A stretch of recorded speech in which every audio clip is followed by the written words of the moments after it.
pathways, we partnered with Gen G, the esports team I mentioned, to really broaden students' horizons and give them more access to industry professionals.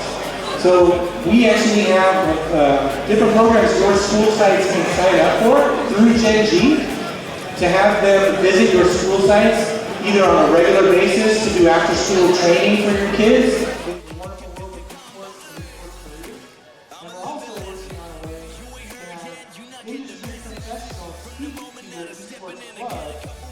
Professional shop professional event managers, professional web designers, all in the esports world.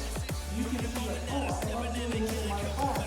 What if I can be a real life paid version of what I'm doing right now? So because Joseph has been so incredibly humble and patient about our program, we wanted to offer him a special commemorative plaque, and Josh Holmes wants to say a few words.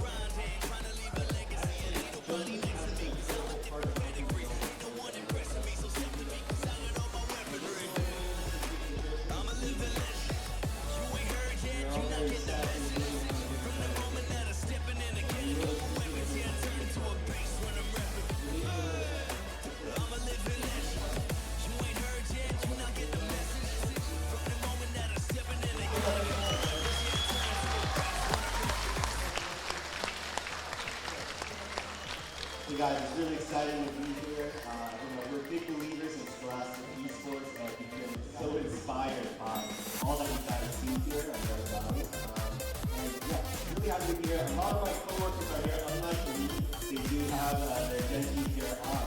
So feel free to come up, talk to us.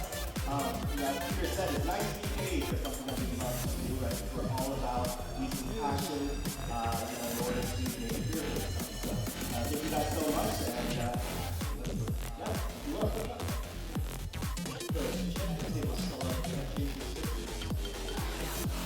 Alright, another round of applause for Mr. Joseph of Gen G.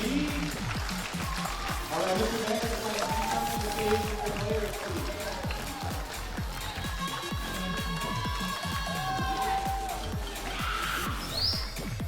Alright, so Rio Valley had another first this year, our district.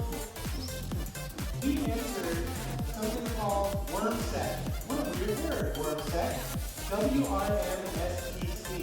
WormSec is the Western Regional Middle School Esports competition.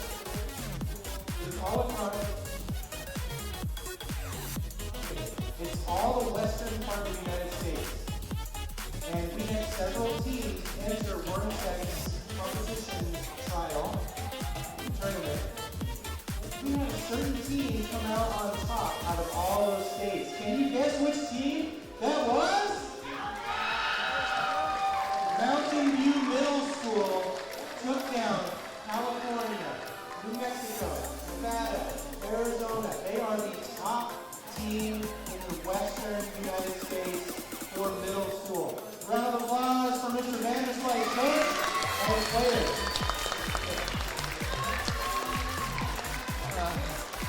Thank you, Mr. Also,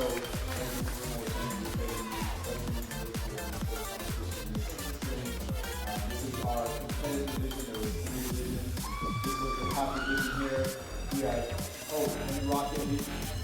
So this is our undefeated team here with Jesus, with Julian and Doris, yet to lead the series yet this season. They will all be going to, sorry, all the high schools, but they are coming to Valley View next year to continue on with their dominance within the division. Congratulations to their hard work, and they put in a lot of hours of practice, communication, as well as coaching the other teams. That's just really good.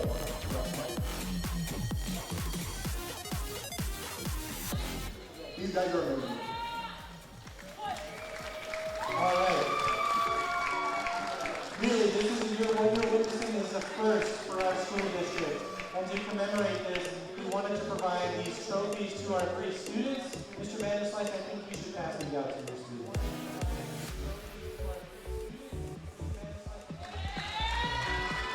Yeah, let's make some noise for the Mountain View Middle School Panthers. Rocket League. States.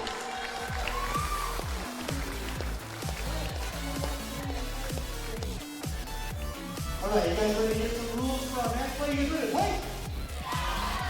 All right. We have a very unique rule set for this tournament. It's a little different than like the counting and CIF and possibly one set. Because we're going to have everybody play. If you came on a bus today, you are going to play. Okay? There's a different style of rule set that doesn't always allow for that. But we do a little different versus the classic esports program. We want to make sure you all get a chance to shine. Okay? So the way this works. Your team is going to be up against another team, obviously. Your player number 1 is going to play your opposing team's player number 1. Your player 2 is going to play your opposing team's player 2. All the way through. You each get 3 stocks when you play. Okay? And the team wins 3 matches, 3 individual matches, wins the overall match and moves on. Okay?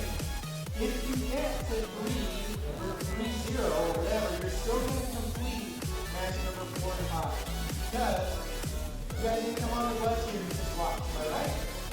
Okay, so you're going to play. And plus, nobody wants to get stumped. So you may, when you're down 3-0, come back and make it a little interesting at 3-2. So you have a little bit of skin in the game. Okay? Thumbs up if that's clear. Okay? We're not doing that, superstar player has 15 stocks and goes, whatever. We're not doing that. We want to make sure everyone plays. Okay? This is a double elimination tournament. So if your team loses your first now, whatever, if your team loses, you're not out. You go down to what's called the consolation bracket or loser's bracket because you lost the match. Okay? You can follow along on the TVs that we pointed out earlier. Now, what happens is, let's pretend your team loses the match. And you go down to the loser's bracket. And you're not out. You can still battle with the other team, and then you can face the winner of the main bracket in the finals. Right? Now, here's the trick. This may seem weird to you.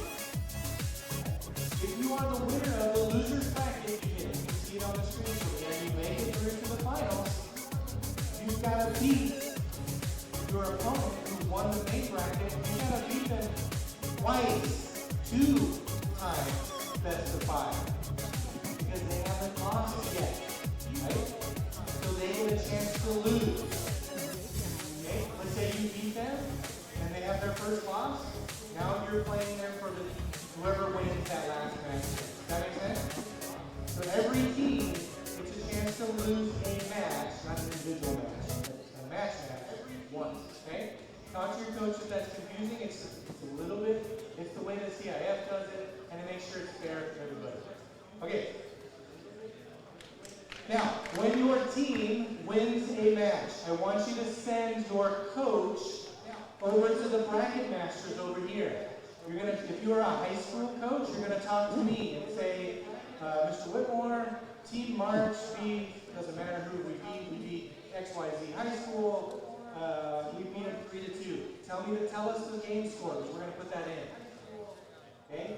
If you are a middle school team, send your coach over to Alton Chong. Alton, stand up. This is Mr. Chong. He's handling the middle school bracket. Okay? We're going to talk to him. Good? Thumbs up. We don't want the entire team to come over. Just your coach is plenty. Good? All right. One thing I'll mention. When you are setting up your profile, make sure you put your school acronym first and then and then your gamer tag. So if I'm at Mountain View, it would be MVMS Egbert 1001 or whatever my gamer tag is.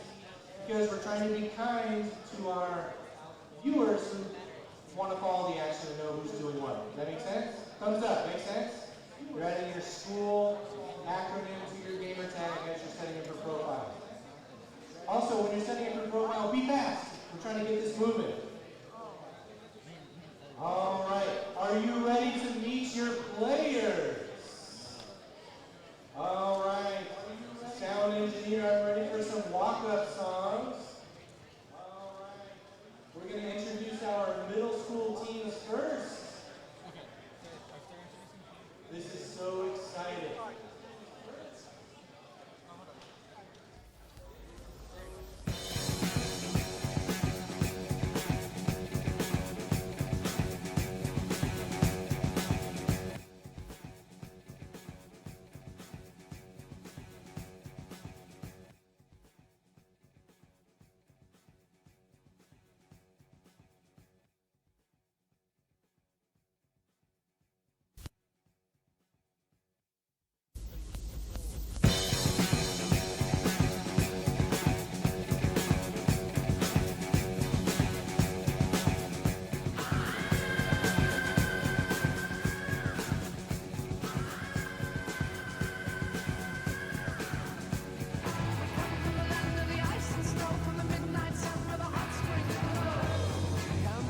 right. That was a very Hello, long hello. Hello. Hello. How's So- everybody feeling today?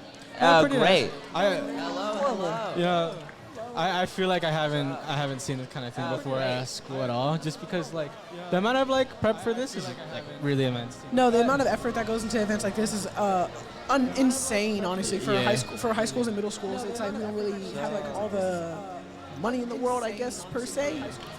Yeah, I can't wait for that match to start showing. It appears an Isabel versus Zero Suit Samus is gonna be happening. All right. First things first, like how does like the game set up? Like what do we see first when we enter the game? What do we see first when we enter the game? When you enter the game, well, you see the loading screen between the two characters, and then you just start fighting it out. Yes. What are the most important parts of the game? Like what's up with the stages? Like Honestly, what's up with the characters? Well, with tournaments, stage hazards are off, and the stages are pretty basic. Both characters, they all have unique abilities. Like Isabel. There's a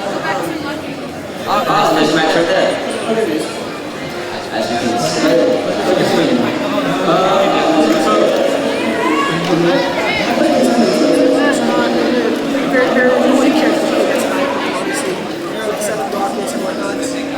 they're very nice for sure. They're like that's fishing. Yeah, fishing run is very enjoying it. Yeah, this is so it really does have like a lot of I wouldn't consider it a break. Attack. That is true. Well, Isabel seems to be in between a zoner type. It's really weird. Alright, so first stop on. No, that's the second stock actually. You know, it's Isabel and the 0-2 Samus make it back, or are they going to be KO'd? I'm not, honestly, I don't know what that is. And Isabel's ready. And Isabel has to fight with the attacks from cover.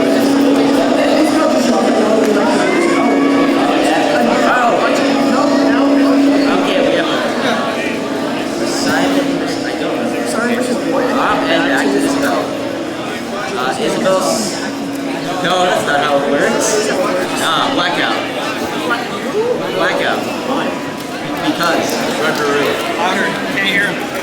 What is this? Can't hear you guys. You guys can talk more in the mic. Alright. Hello? Testing. 1, 2 testing. Hello?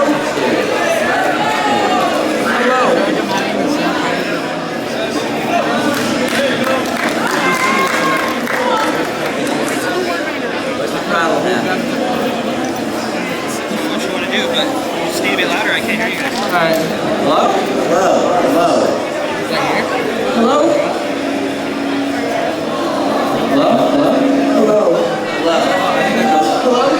We can hear each other. That's because you have headsets on. Okay. So this is, we give you a lot of viewers here. All the way back and all the way up the stands. I'm so sorry. I see now. Alright. If you get too loud, then we start to get feedback. And that's not what we want.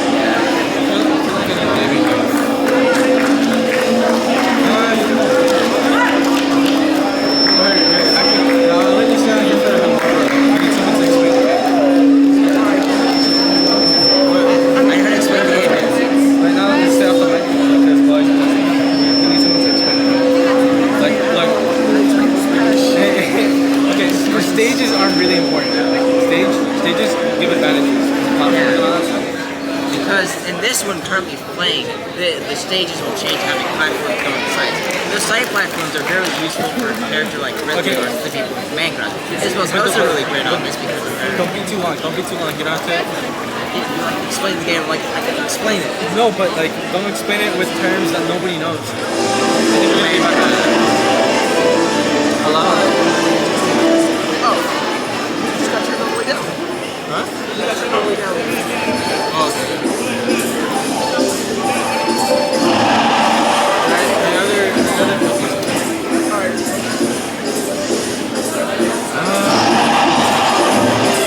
maybe I should get on this. Jamie knows a lot of stuff. It's kind of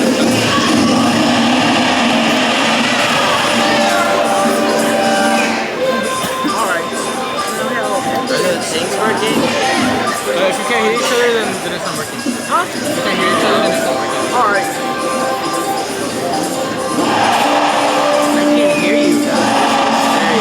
light because that's down. It's just they can't hear us. No. Right now we're not on the mic.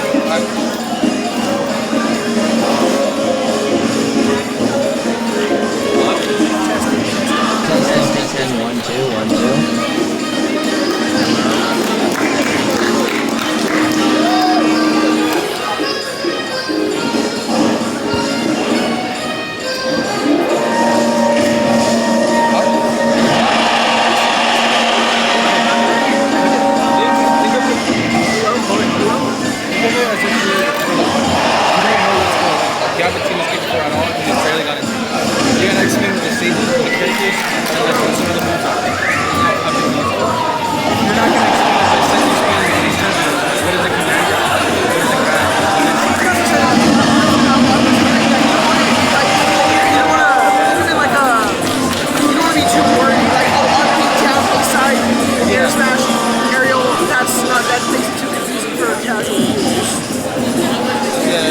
Right now, like we're talking to like parents, talking to like audience, and not talking to like the other high school. So essentially,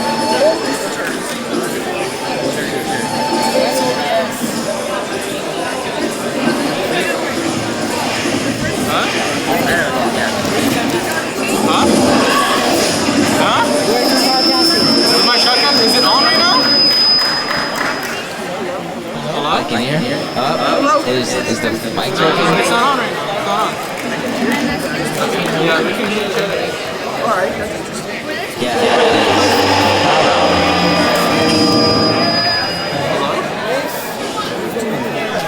Right now, we're just Percentage is basically, think of it like a life point but in reverse. The higher the percentage, the more damage you're taking, the more knockback you'll get. Yeah. You're one, right? I'm one. That's basically what really explain it. Sometimes we go minus percentage where it actually is like how low it is, but you know, in this game it's first. And then other characters. Some characters have moves in which they kill themselves with percentages. Oh, it's because they're moving the mic right now. I think we should give us some time. Yeah, we should. Just like, just talk about the game. Alright, so right now with Pichu goes crazy. Yeah, Pichu is indeed wrecking up Mewtwo currently. Which is interesting because realistically, this wouldn't phase me into it all. Yeah, it shouldn't. It's just one of the strongest Pokemon ever. I don't know why he's getting. Yeah, he's absolutely getting bombarded right now. This is crazy, actually. I thought that she was almost guys. No, now, By the way, generally, it's a turn down. It's a turn down. Your opponent is.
That is what's kind of messing up right now with his moves.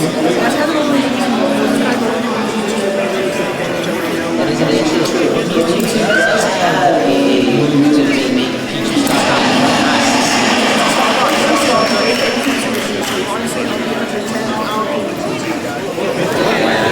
I'm trying to figure it out. I do not think it's easy. One star, two stars, and yeah, I'm gonna steal your good.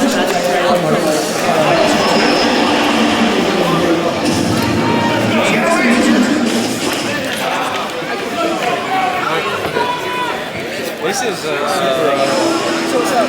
so it's a bit weird because While like talking over each other is fine, it's just it feels like you guys two are both like going on and on and on without letting anyone else get it.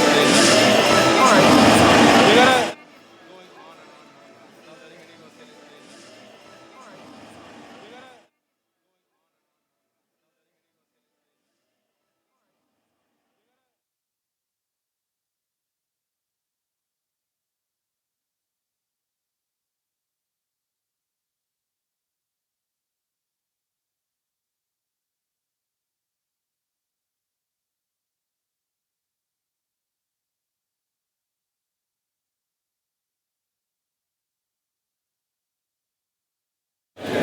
one of you guys might fly. Okay, I think it's because I keep on moving mine, sorry. Hold on. I just keep mine slow.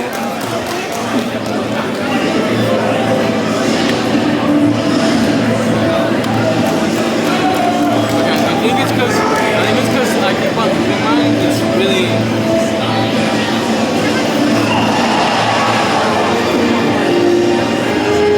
Yeah, mine's moving. Jorge! So nice.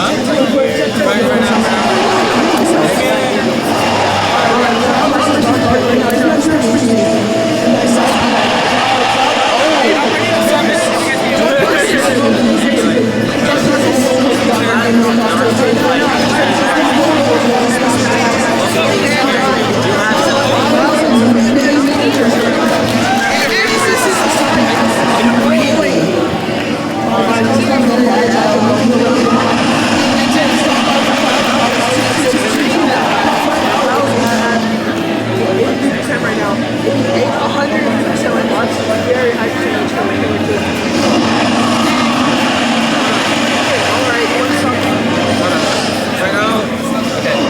So I want you to like kind of calm down on that aspect of just keeping the like explanation going. So right now, like I said, this beginning, we get to there when we get to like the end. Near the end. There's semifinals, we can start doing stuff like that, but right now we can explain. This is super like confusing to people who haven't seen it. Right now,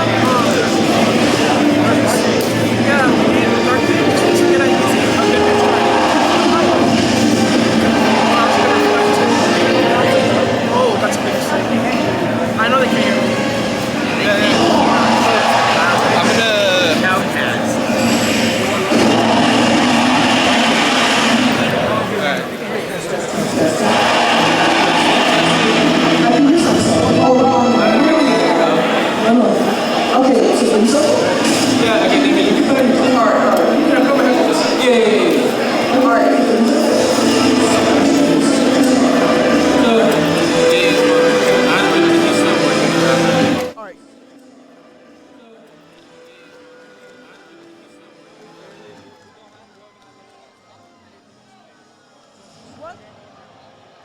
Testing. Hello? Hello? Yep. Oh, wait. Higher. You're what, number one? Mic number one? Okay. That's good. Wow, I'm It's loud. it's Okay. It's too loud. It's too loud. That's good. Yeah, it's good. It's good. All right. Yeah, I think so. All right. Sorry for these kind of issues with my experience. So we're doing all right. Heavy which basically hits do more damage if they're charged up by holding the joystick to left, certain left or right. And that can cause more moves to do higher damage or higher percentage.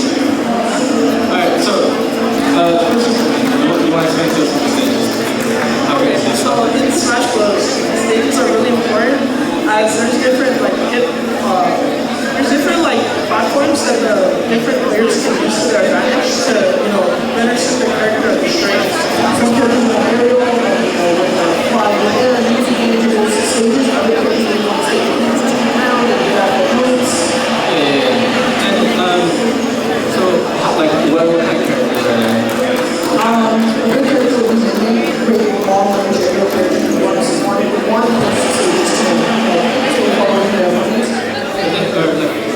Is there a certain differences? Can others take more damage? There's a lot of different, like, the Smash Bros. Is a very diverse, it's a very diverse cast, so there's a lot of different play styles. There's a lot of people who want to get up close, there's a lot of people who want to kind of stay away, but also want to get close. And there's characters who just want to completely stay far away. Yeah, kind of like they're trying to zone out their opponent. So then these stages can benefit them. Yeah. And there's weights, right? Sorry? There's weights? Yeah. Oh, yeah. Some characters weigh more, and that means that they'll die. A character, a lightweight character like Peach, might be knocked off stage, maybe 100%, as opposed to a more heavily character like Bowser, which they take a lot more higher percentage to the knockouts. Yeah, and in Smash Bros, the higher percent your player is, the farther knockback percent of attacks. So the lighter characters have a higher multiplier of that than the heavier. Kind of out of nowhere to take the game, yeah, lighter characters are will like get much farther, but generally they're faster and more powerful. Basically just moving around. With these characters, how do we see like these different play styles against each other? Sometimes it'll be interesting because you'll have a character which is a That's the play. Yes. hello? Hello. Okay. I wasn't given time. Okay. I get that, but like, how am I supposed to do something if I don't have time? Just put on the spot right now too. You gotta realize that. Yeah. Huh? Yeah, you're doing fine. Sometimes you're interrupting, but I was like, okay. Okay, I'm sorry. My bad. Yeah, I think it's just because right now it just feels a little bit like that. Yeah. Especially with all these interruptions going on. I know. We'll get the flow of things eventually, and then everything will just. Even the mic's on currently. Hold on. Wait. Yeah, they're on, but like they can't hear us from the. No, I couldn't really hear what was going on. I got what you mean. Okay. Like I don't blame you just because like it's a really rough like state. I was hearing the mics and it was really not great sound. I guess. Yeah, right now they're just trying to configure it just because like just the beginning of the whole thing. Yeah, that's kind of like the layout we want right now. Just like present a question and then we just answer it. We get like the stuff set up so that they know what's going on. Even if not everybody gets it, it's fine if something. Yeah, I get that. Because you won't. It was really hard to get into the middle of it.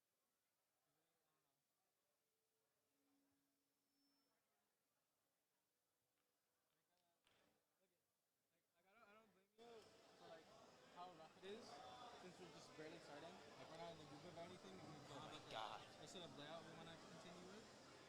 But like it's fine. This is where we like stamp out those like little kinks we know. Don't take it personally if I stop you for something. It's just like I need to set up something like in the beginning. Then just use your voice. No, but like I mean I still got to stop you out at one point. You know? I can't keep you here for like the whole thing. Oh yeah, you can read this for like general rules, I guess.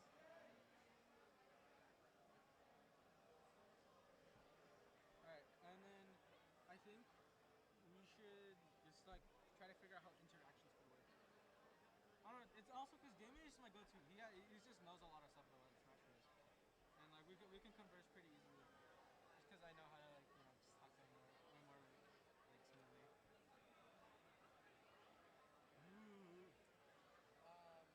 How is the mic? How are the mics right now? My other option is ditching the mic, these mics, and using the wireless mic because that was working. Okay. Wireless?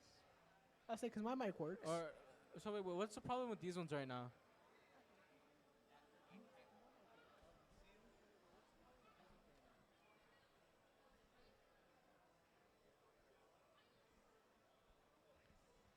If you want, we can like just test it out. Like if it just doesn't work, and then we can swap them. Hello. Hello.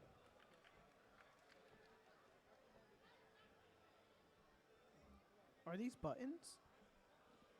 Hello. Hello.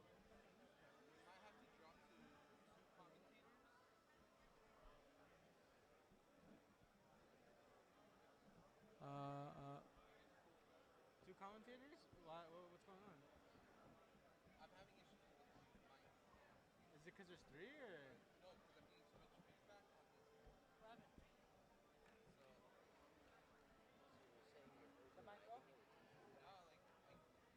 There's too much feedback.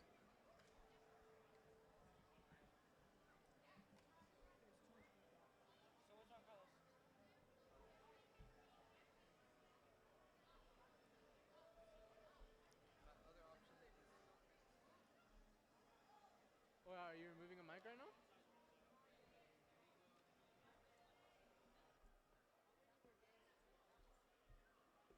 Uh.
Carlos, but this one, I can only do 2 mics.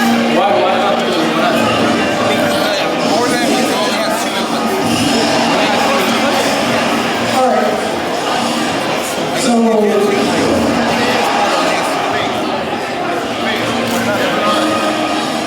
We can try to do that.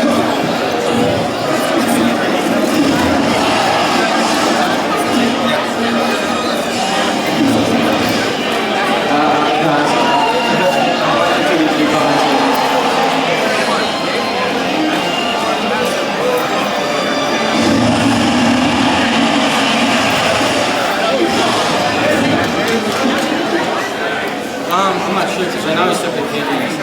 Alright, do Carlos, can you talk? alright. It's not. Alright.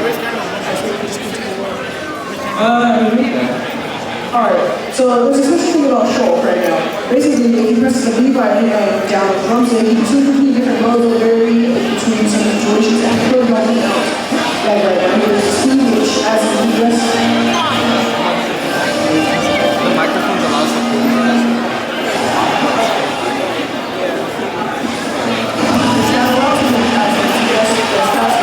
Simon though is a slow inches. He wants you to stay as far away from him as possible.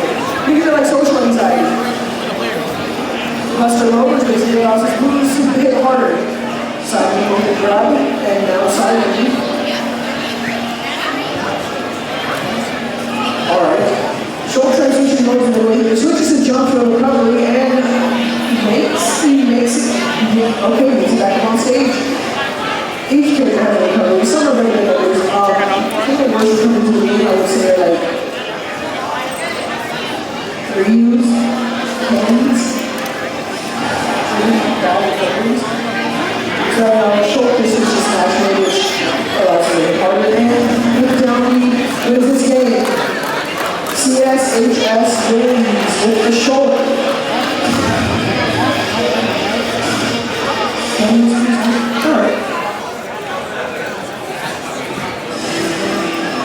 Alright, players are just keeping my characters now.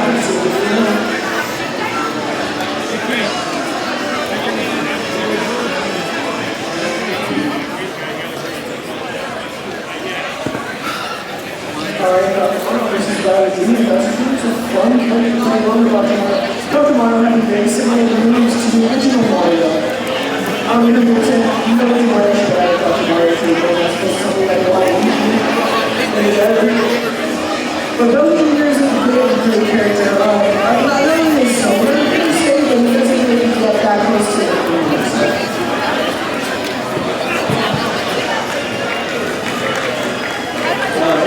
Kind of just jumping around now, going out movies, getting them a little bit. That was juniors, and you inside me. But this was coming back also. With an upbeat, that was junior can tell from most stocks. Stocks are basically like that. Think of it as you have 3 lives, you guys are done, moves. Right now, Pastor is trying to have a lot of times. But the other thing is not a way to teach yourself of 149, very well to your class. Can I talk about another? Oh, that's fine. So right now we have 2 different characters here, Bowser Jr. and Dr. Mario. Both are considerably low tier. Another new characters.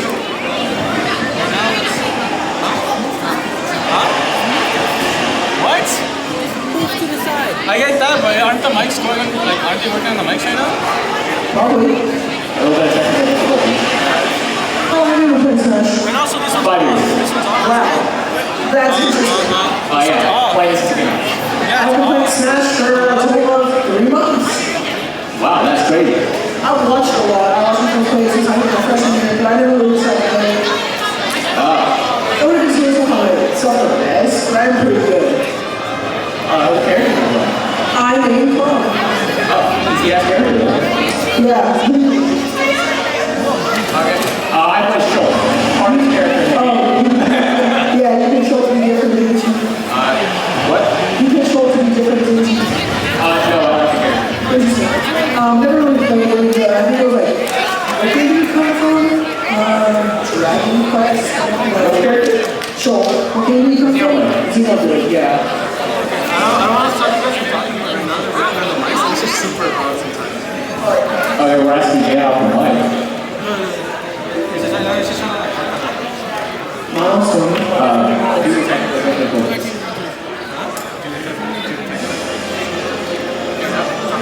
And then that third one's off too, so I can't. Alright, I'm just gonna keep going. I'm good.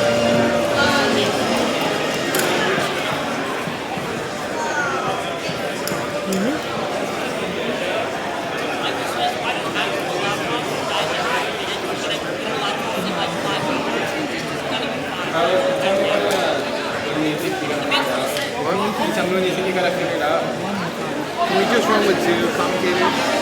I mean, I guess we can, but can you not use the third one for the wireless or? No. Really? Well, what's up with the third one? I don't have an input. Like, I can't hook it up. Like,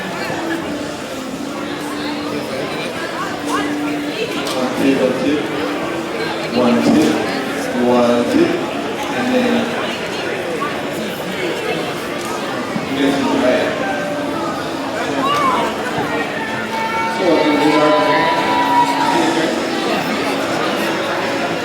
Are the other mics? yeah, that's fine. because you're moving it? Yeah. So that one gives me feedback. That's why I don't like it.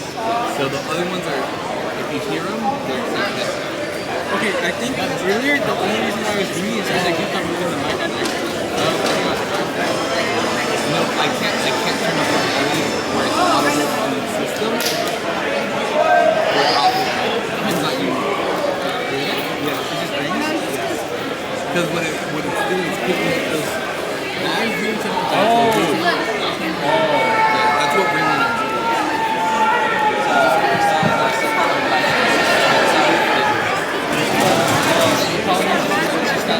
This is getting really good. Yeah, that board I can't control. It will have this one, and this one I will have two inputs, and this one another output. How did you connect the board? I was using that board. That board? Yeah, I can't use it. And then the only other option is to make all three there? No, I can't make one. Oh, so it's only going to be two? Yeah. I mean, it's a little rough, I think. Then again, I'm commentating with two, it's two. It's just that the third one, I think we could just show it. Or not, because if you can want to move it back forth.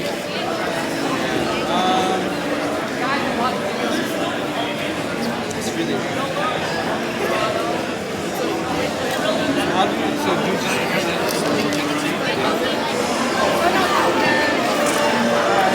there's no other option.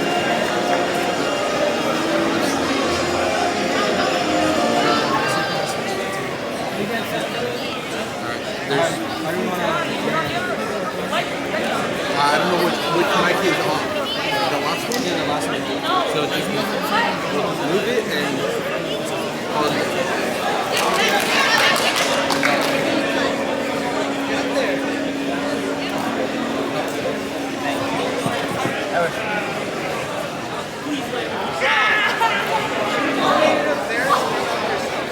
Have you explained it to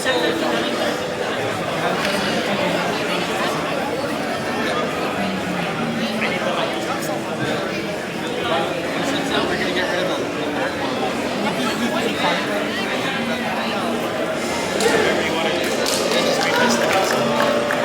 So that's what I'm done.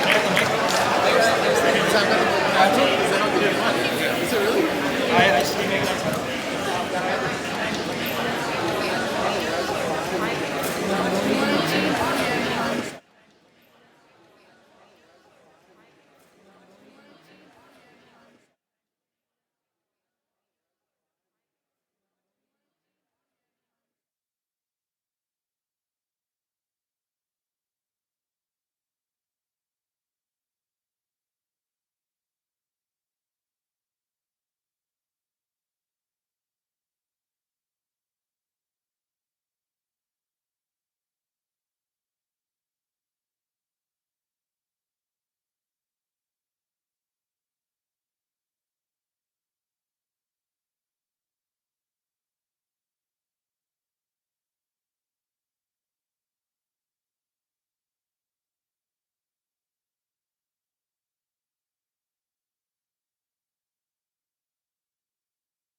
Yeah, we're using these mics.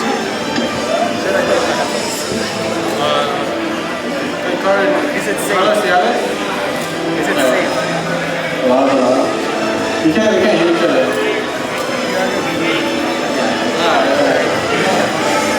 Alright, so what game is that? I don't know. It's good to tell us. You do not have that.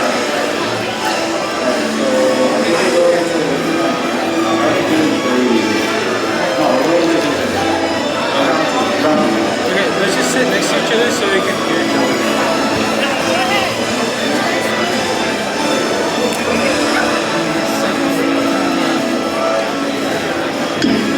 Okay, so after finishing it off, so it looks like Everyone's out. Everyone's out.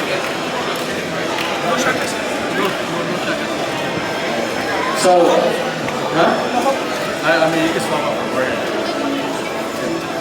mean, you're playing. Yeah, I think Me listening, like me playing, and then like beautiful sound like this on my playlist, and I keep like everything else playing. Oh, really? Yeah, you need it. I probably get to commercials. Alright, so like, well, what game is up right now, do you know?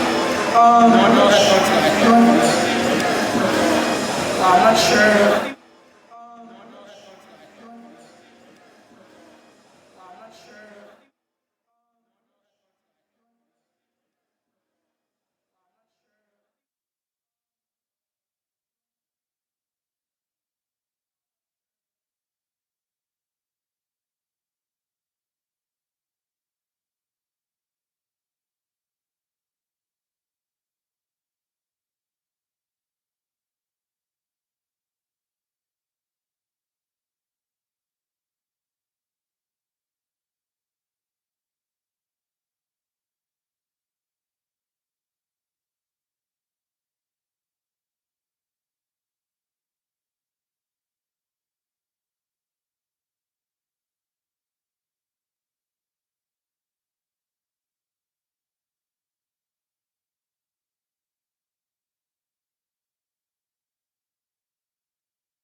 And then at the end, whoever has the most points wins. You get a point by winning a game.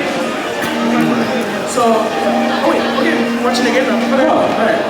So How's the stage for these two? So I think, so right now, I'm actually not too sure because I don't really like see a lot of Ken's or Richter's pretty interesting characters. I know Ken's really hard to play since he has a lot of inputs that you need to put into your controller to like, use them as effectively as possible. How do they play? Like, what is his goal? So Richter has a lot of range moves, so he's trying to keep her at a distance where he can get hit up but also like stay safe enough to not get caught. Right now it looks like Ken is taking a really dominant leader here. Yep, Sharky's gonna take the spot. Alright, there's like first thing first, how does the stage play? How does that work? How does the stage play? So, I believe in this tournament, you don't get to pick it, it's random. But generally, I feel like you use those stages as to escape your opponent from comboing you by landing on them. But you can also use them yourself to combo them if you know what your opponent is gonna do. So there's a lot of prediction playing back and forth in Smash. And when you're saying combo, you mean like a series of moves? Yeah, right? You're trying to get hit as minimal as possible, obviously. And those stages can either really help you or really hurt you.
you think, like how do the matchups go against each other? Like, what are the play styles? So there's like a lot of there's like aggressive playstyles. There's like more like zoning playstyles. We try to keep them away. There's a lot of characters that want to hit a big combo. So while they're not like while their moves aren't particularly strong, they can use them in conjunction with each other to do a lot of damage. There's also some characters that like don't have a lot of combos, but they hit really hard. So it just depends on how you want to play. And honestly, it's basically like 30% matchup and 60% skill. Like, the rest is like the game. Living this, right now we're just in the game. One of them are like near end of the stock. Like how is this going for them? So right now just started, they're both pretty equal. You've been trying to take the lead? Yeah. So right now, Weefling has that projectile. It's really good for catching jumps. And that projectile is also good. It heals them. And they also have this move called deep breathing, which can like give them stat boost and go. And they also have this move called deep breathing, which can like give them stat boost and go. The stage. And Wolf is really aggressive. So once he gets into your face, it's kind of over. Like you see. Yeah, like that. He gets near you and you lose the stock. But it seems like Wii Fit Trainer can really do a lot. Yeah, It seems like Wolf's really. Right now, Wolf's just trying.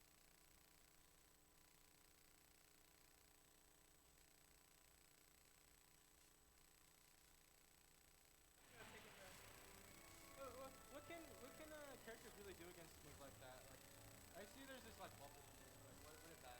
So their bubble is shield. They can use that to evade it, like to take attacks without taking damage. But they can't use it too much, or because if they break it, they'll get put into a stun, where it gets so small that it like breaks, and that can lose you a life or the game in like some cases. So yeah, right now, playing a really up smash gonna catch the jump. That's it. Yep. Man, that's the end of the game. Do two stocks too. Two stock. Yeah. It's Tough.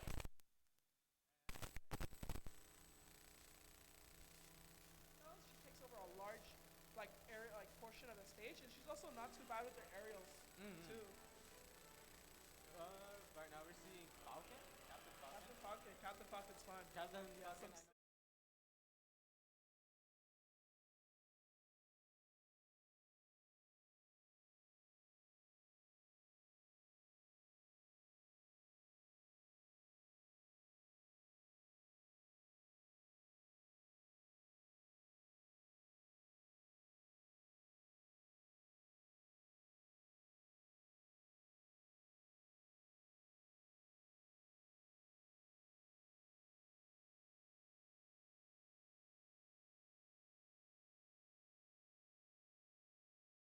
The amount of lag, so you'll take the hit.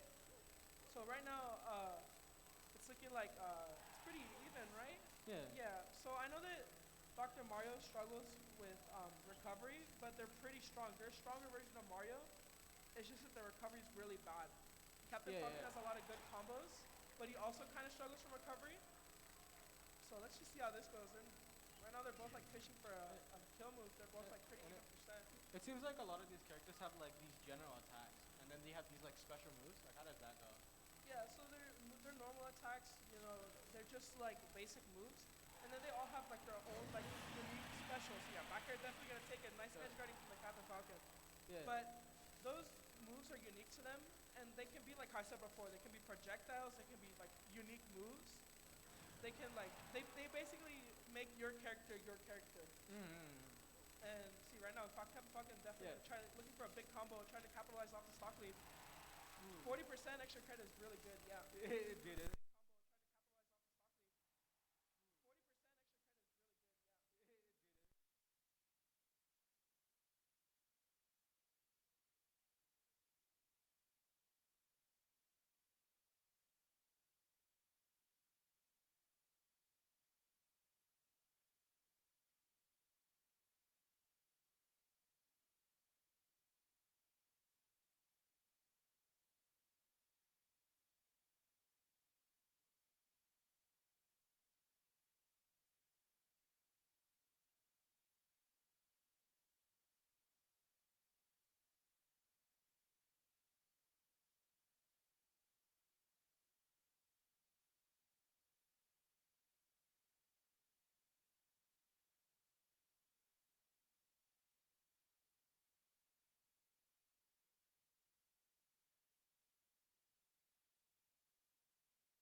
he has some pretty good projectiles. The only problem is that he's extremely comboable. But he's definitely gonna land that backer. 0 to 15 is a pretty huge lead. And already bring it back to even percent. This now looking good for Dark Fate. He's gonna make a big comeback. What is that move? That's a throw. So all characters have like a throw. They have a front throw, a back throw, a down throw, an up throw. And it just like puts them where they want while also doing a little bit of damage. So right now, Cabro's trying to capitalize off this advantage by keeping away and using his projectiles and forcing Pit to approach him. Yeah, but it seems like Pit's really struggling here. He's Yeah, almost at the end of his hitting second the stock. spike there. Gonna whiff it though, but I think he's good. Yeah, neutral B is definitely gonna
This is actually This is really really close. intense. Yeah, they're Because right now it feels like Kirby can really get Kirby's anything really in playing there. defensively.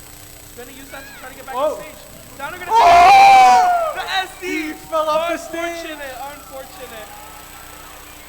Oh, that sucks. Dude, that is rough. Oh. Hey, Kirby brought it back. He brought it back. Kirby brought it back. It shows right there. Kirby really had a big disadvantage for a good Anything portion can of the happen game. in Smash Bros. Yeah, anything can happen. You could really see a lot of changes. Yeah, that was really unfortunate, but you know.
Cloud versus Bowser Jr.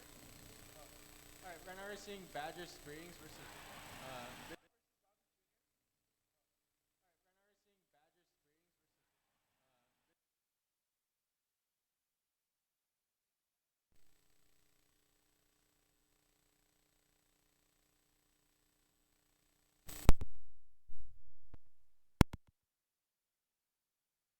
With a lot of range and yeah, the mic Okay. keeps cutting out. Yeah. Anyways. So So yeah, Cloud has a lot of range. He has a projectile. It's not the best, but it's a good one. It's pretty big. So yeah, let's see how this turns out. how does he fare? Well, how does he fare in this stage actually? This stage, I feel like he can use that platform, especially if I'm not mistaken. This is a stage where, oh, that was a really risky recovery. Bowser Jr. could have punished. There's the punish. But yeah, anyways, as I was saying, what was I saying? You're saying that the stage is. Oh yeah, that's right. This stage, if I'm not mistaken, because there's two. There's Town and City. Oh yeah, that's right. This stage, if I'm not mistaken, because there's two. There's Town and City. Okay. Alright. Seems like I believe he was gonna go ahead and start the next set. Jorge, what do you think about this match right now? This match so far looks like it's going to be in Bowser Jr.'s favor. He's ahead in entire stock, but he is at 107, so he could die pretty soon here. So, from what I recall, there's a certain mechanic that Cloud has. I'm not sure how fully it functions, but do you know how that goes? Yeah, Cloud has this thing called Limit, where it's a sort of meter that he can charge up, and what it does when it's full is that, I guess we'll never know.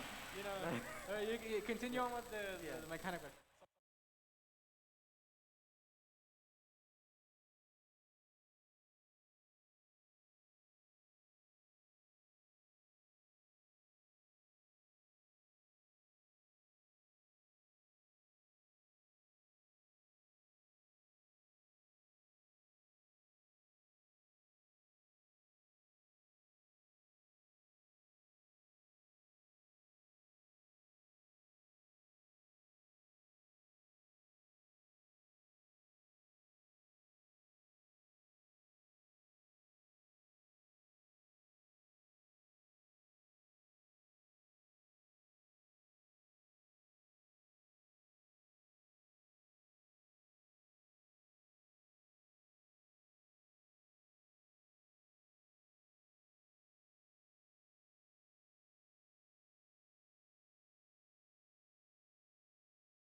Like when playing myself.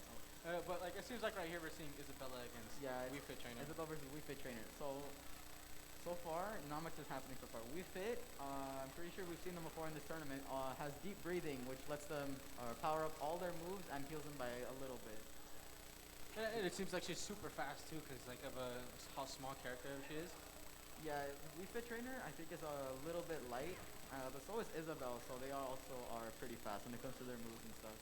Do you know anything that that either character can get from this stage with the three platforms? Isabel can get some pretty good aerial combos because her aerials are pretty good, especially for a lightweight. And almost died there. Isabel also has a fishing rod and a gyroid. A fishing rod, basically, she can just send it out, and if it hits the opponent, she can just grab them and just throw them wherever she wants.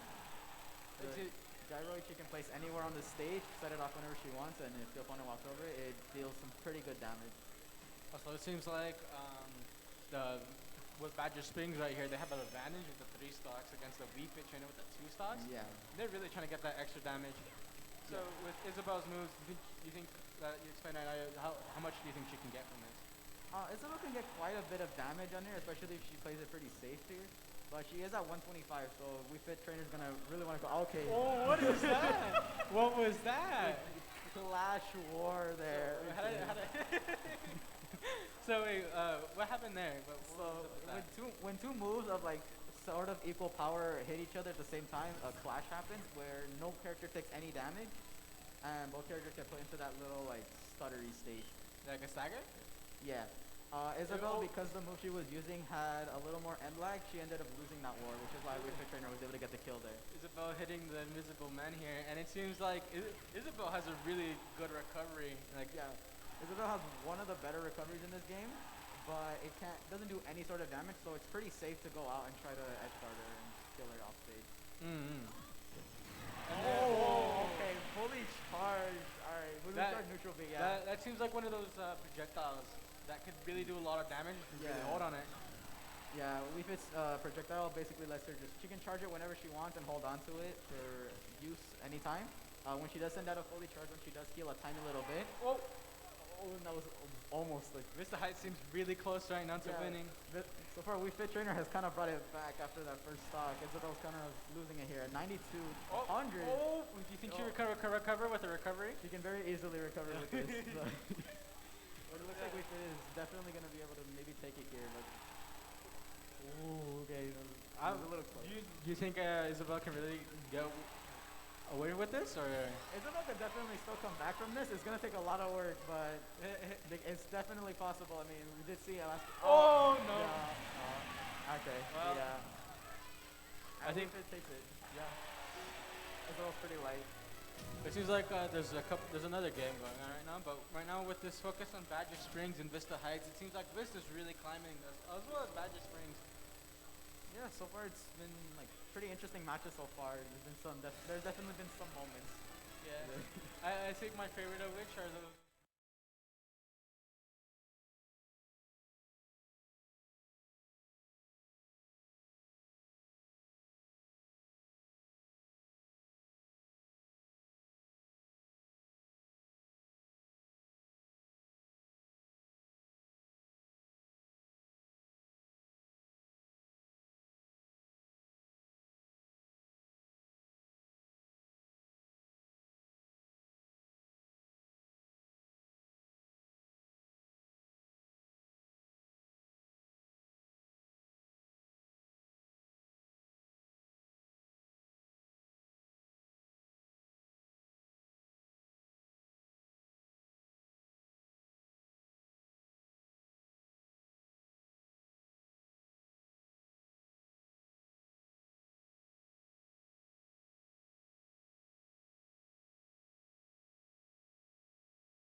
Yeah, I think it should be really.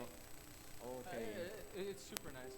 Now, right now we're seeing Zelda against Pit, and I know Zelda has like teleports and all these projectiles, right? Yeah, Zelda is mainly just a character that it's not really an all-rounder. They have some good projectiles. They have good ways to like get in and like deal some damage and good combos. A reflector like just now. Pit has a good projectile, a good arrow. He can control it around if he wants to. He also has really good aerials that you can see him going for because it can get some really good damage. Zelda! Stocks at 82%. This is looking like a really good game for Zelda, not gonna lie. Yeah, it seems like right now we're watching, what is this, Valley View High School versus who knows? Moreno Valley High School. Yeah. We're seeing Zelda from Valley really getting a lot of damage in before the next stock, and it seems like they even have like a 3-stock advantage. Yeah, so far, Zelda has a really good advantage here with being 2 stocks ahead. Yeah, 2 stock advantage. They are at 138 now, but I mean, they can still hold on to this stock and get as much damage as they can on Pit here. Pit is on his last stock. Is definitely gonna have to start playing it at least a little more safe, or at least try to just get killed early on so they can come back from this. It seemed like Pit was really trying to keep Zelda on the edge, but she recovered back onto it and is really keeping him like on his toes. Yeah, this Zelda is definitely just keeping the pressure on Pit, not getting a chance to breathe or anything. But it seems like Pit's really trying to like make sure you can get some room in. Yeah, Pit's just trying to get some space and maybe get not quite dead there. Zelda's still living. In recovery, that seems like a really nice one too. But I feel like that could also have maybe that's just how it appears to be. Zelda has actually like one of really good recovery if you know how to use it properly. Well, it seems Okay, like and that's the- Pit gets get one stock button, but Get we the might stock see a JB3, meaning no damage, but still at 2 stocks. Yes. But it seems like that didn't happen. No. We can still see a comeback maybe, but it is super close after all. Pit With is- this stock advantage and with like the major damage Pit already has on him. He's trying to really keep away. Yeah, Pit is at 124 right now, so he's gonna have to play this incredibly safe. Cause and there's the game. Yep, a lot of Zelda's moves can kill. So yeah, it's definitely gonna be game 1 for, or not. What game is it? Well, Megan goes to Zelda. Yeah. Yeah. Okay, first game with Valley View High School and Roanoke Valley High School seemed pretty nice.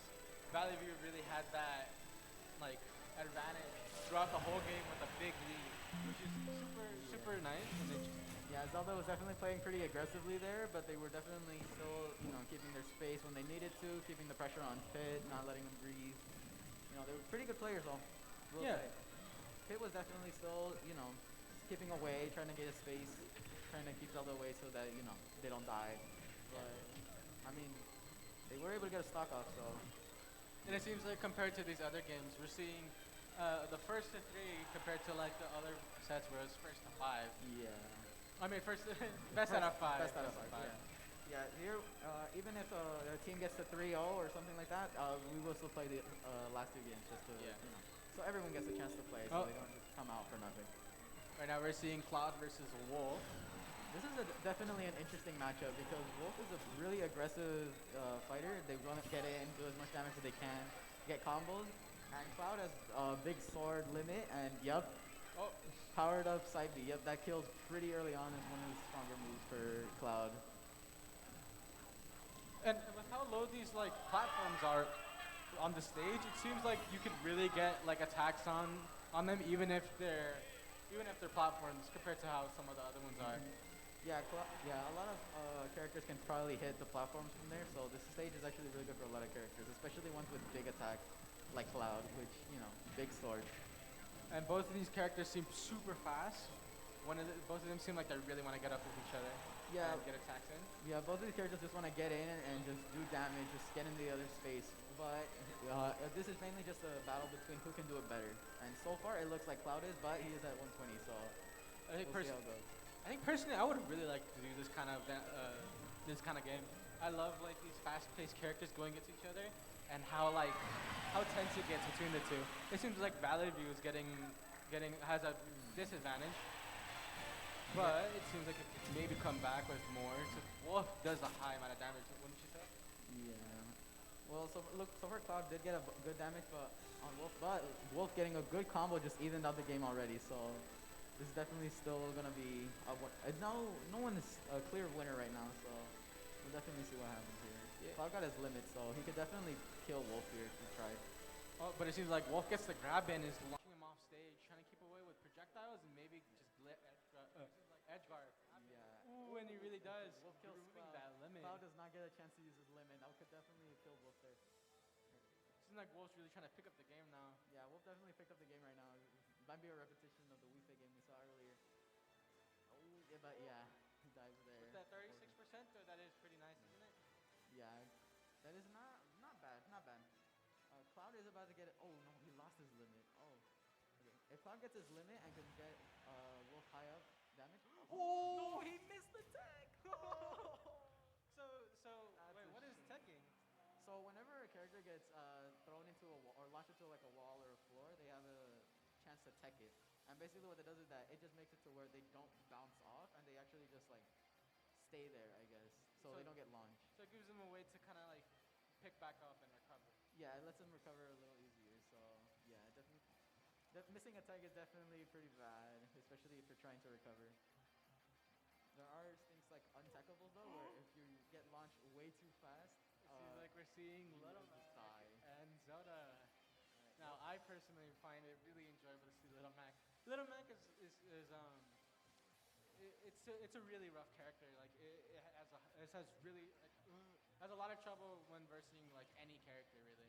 Yeah. But it could still have like a lot of like moments where it just doesn't seem like that, and it's really surprising how it can happen. Yeah. Little Mac is mainly based on the ground. A lot of his big attacks, well, mainly all of his attacks are based on the ground, which is a shame because this game is predominantly like in the air, which Little Mac does not really thrive in. So, But he can really collect that damage, and that damage does go to his KO punch, which can really just turn the tides of the game. Yeah, Little Mac does have a KO punch, which is pretty much an instant kill, depending on the character. It's really the one thing that makes Little Mac actually viable to play. And it seems like Little Mac is really having a rough time with the fact that Zelda has a lot of moves that kind of counteract that gameplay sometimes. Yeah, because Zelda's like a good all-rounder, they can really just stay in the air or just keep away from Little Mac and not letting him do any sort of moves that he wants. And that's sort of like gameplay that Little Mac has trouble against most of the time. And it seems like Little Mac's really trying to do his best here though. Trying to really just collect himself and get that stock out of Zelda. Yeah, the good thing about Little Mac though is that he can kill really early on if you really just don't keep an eye on him. A lot of his smash attacks, every single one of his smash attacks has super armor on it. So even if you hit him, he will still hit you back. And he can hit you pretty hard. So Little Mac has a KO punch, goes for the read. KO punch miss. On Zelda with the up B killing Little Mac. Okay. Zelda is at 128, so any good smash attack from Little Mac will kill. Yep. If Little Mac can play his cards right, he might be able to even out the stocks, but I'm not sure if he can win the game over because of how Zelda can play. Yeah, Little Mac does have his KO punch coming up, so he could take a stock earlier if he hits it, or he could go for some really cheesy smash attacks and kill Zelda early on with that. And then while it isn't showcased here, a lot of the like downsides of Little Mac comes from when he's off stage. He has a really hard time recovering back onto the stage, especially when like the character that's being played against has a lot of like edge guarding moves. Yeah, Zelda has pretty good edge guarding moves, especially her side B, which is a 5-washing control, like that. Yep. And that might be dead here. No, not quite. Little Mac can still make it back. Just because he has a bad recovery doesn't mean he can't recover. He is at 94 though, so Zelda can kill him here. Seems like he's really trying to get that stock out of him at least before he's launched off the stage. Yeah. With the amount of high percentage he has, Little Mac could really get like thrown out far because he's like medium lightweight, right? Yeah, Little Mac is, I think, medium lightweight. Not quite killing him there. Yep, okay, Little Mac has KO punch coming up. He is at 135 though, so a good move from Zelda can kill Little Mac could really get some damage in here. Definitely a high finish. Can Little Mac hit the KO punch? This is definitely a tight match. This is so... No! That's heartbreaking. That was really close. Yeah, Little Mac, that most likely would have killed Zelda there had Little Mac hit the KO punch, but unfortunately Zelda did space it out correctly and was able to forward smash Little Mac to death. That would have been amazing though. That was such a close game from Little Mac. That was definitely a tense match. Yeah, despite how low Little Mac can get an advantage sometimes, Little Mac can still just like win the game with the KO punch. But it's just super hard to really get it in there sometimes. Yeah. Just because there's a lot of ways to avoid it. Yeah. Right now we're seeing the next game, and this game kind of decides whether or not Valley View wins the set. Oh, does Valley View have two? I think Valley View has... Yeah, Valley View has two right now in its first to three. We just need one more for Valley View before they win. We'll but just like the Smash Bros. Games themselves, we can still see that this whole set get turned around with just a couple of games, you know? Yeah. Alright. Time to start. And it seems like we're seeing Diddy Kong versus Kirby. I never see Diddy Kong a lot, but do you ever see them? I don't really play Smash Bros, but I have seen Diddy Kong around. What Diddy Kong mainly want to do is just sort of stay away and just jump in really fast and just deal some damage whenever he can. He does have a down B, which is a banana. He just summons a banana item that he can throw around, which slips your opponent, and it can just get some good damage off of that. The only thing, though, is that his opponent can also pick it up and use it against him. So unless you know how to use it correctly, like right now, Kirby has access to banana. Did not work. It seems like Kirby's getting that percentage in, and with like Kirby having half the percentage of Diddy Kong right now, it seems like Diddy Kong might lose that stock. But we might see just the opposite happen. Yeah, I mean, we never know. Both these characters are pretty light, so they can die really early on. Diddy Kong is at 122 though, so we'll see how that works. Seems like there's a lot of recoveries that occur between these two, and it seems like Seems like it could get really close with these stocks. It might even out after this between these interactions. It seems like Kirby's really trying to get that edge guard down below though. Yeah. I mean, a good smash that could kill Diddy Kong, but Diddy Kong is holding onto the stock 154%. So far, this is not looking good, but we never know what could happen here. Oh, the banana, that might be good. Oh, this just misses the confirm. All right. And it seems like Kirby hits that, what is that? Tilt? Yeah, I think it was a forward tilt there. No? Yeah, tilts are just like another set of moves that could be used, and they could really like, just like, it could be used as a kill move most of the time. They're mainly just get off moves, or just quick moves to throw out if you need to hit your opponent that's close by. This is like Diddy Kong's really trying to even out that Kirby stock right now, and could really get it. But it seems like Kirby's really getting that damage in despite that. Kirby, getting some really good damage in actually, reading Diddy Kong around. Still holding on to the stock, 144. Both of these characters should not be living past 130. Alright, yeah, there it is. Yep. Diddy Kong finally killing Kirby, but Kirby did get 74% off of him. Also, I think I must have been mistaken because it seems like Valley View High School already has rescored. Who knows what happened there? Who knows what happens there? That's crazy.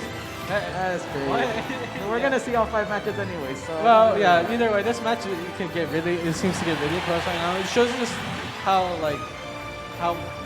well these different teams fare against each other. You know. Yep.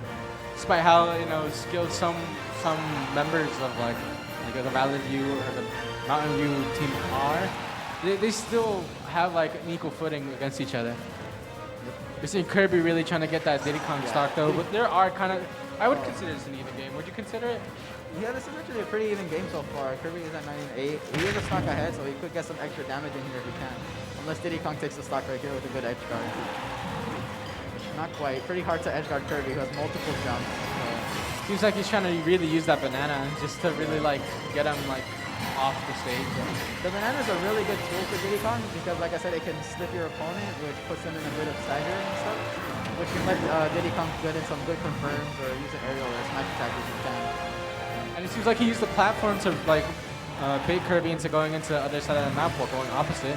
But now they're just on the same side. Kirby's trying to really get that damage in on the ledge. Kirby's using his aerials just to get some damage in, but it's like Diddy Kong launched them off. Yeah, I mean, so it might look like Kirby can win this pretty easily, but you never know. Diddy Kong can get some good combos, and get some good bananas. Yeah, these combos really good percentage. Yeah, Diddy Kong is really combo-heavy character. A lot of moves, connect with each other, and just like that, it's an even game. Just like that. You never know what could happen here. And now it's just even with like some of the, now it's just even. Diddy Kong has his banana, so he could get something good here. Yeah, you could really see a lot of, we could just see it go either way. Oh my god! No way. Oh my god! No way! No! Okay. Diddy Kong saved it, he saved it. Alright. That was close, that was close. No! Oh, yeah. That's the end of that game. That's good. Yeah, that was a tense match. That was a tense match. Something I don't see often, but like is super exciting to see it, is Kirby used that move to just suck up his opponent and just drag him off the...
Copy abilities and stuff. But yeah, it's pretty simple character to launch against matchup. Okay. It seems like we're seeing, is this a practice match? Yeah, because this the height, this the height. That's not, wait. Probably a practice match. Well, either way, we gotta do our job. Either way, we get to see this gameplay with Captain Falcon. Captain Falcon can really get those like heavy hits in there, and is like genuinely like a good character. Yeah, Captain Falcon's a pretty good character. He's pretty good all around. He doesn't have any projectiles, but he does have some really heavy hitting moves. One of them which is his Falcon Punch, which is really hard to hit, but does a lot of damage and a lot of knockback if you can.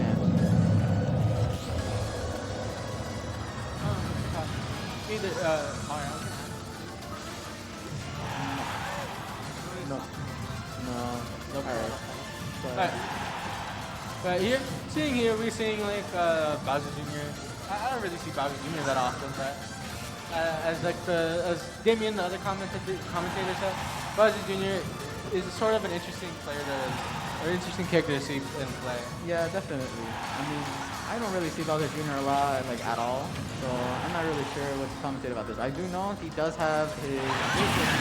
Yep, that was an untechable. Those red rings when Bowser Jr. got launched into the wall. That's an untechable. There was no chance he could live that, even if he tried. So, so that means he just like couldn't. Yeah, he was just dead there. Even if he had the timing to tech it, he would not be able to. Now this seems like a pretty small stage too compared to the other ones, so it could really be using like Falcon's favorite now when he wants to get in close. This stage actually benefits, I think, Bowser Jr. a little more, mainly because of his side B, his horizontal projectiles, and his little bomb that he can throw out. So just because it's like a projectile-based character, this doesn't seem like it's always gonna mainly mean that they do well in like platformers or platform stages. Not really. I mean, projectiles can be good in a lot of situations. So platforms definitely hurt them a little bit since opponents can just step on them and just avoid them completely. Looks like Captain Falcon might take this one. Bowser Jr. is at 126, and Captain Falcon does have some pretty heavy hitting moves. Also, I just like the really quick mission. Alright, I guess we're looking at this now. Oh okay. Wait, yeah, Damien's here, what up? Wait, I guess, okay. Alright, Little Mac, 2 stocks, Cloud at 1. Alright, so Little Mac has the advantage here. It's on Battlefield, so I'm not sure if this is a really good stage for Little Mac, considering he needs to be on the ground and stuff. And opponents can just retreat. It seems like we're really seeing this gameplay between Cloud and Little Mac. Little Mac, as I said before, Little Mac is just a really rough tech all around, yet can really come back with the KO mechanic. Yeah. You can also kill really early on, especially with a good smash attack if he hits it right. Cloud at 143. Alright, Little Mac does have his KO punch, but it wouldn't be really worth it to use it right now, especially since Little Mac can just kill Cloud pretty easily. Now it seems like with Little Mac, oh, the super armor on Little Mac. What is super armor? What is hyper armor? So super armor, basically, it's on every single one of Little Mac's smash attack, where basically, if he gets hit, it won't interrupt the move.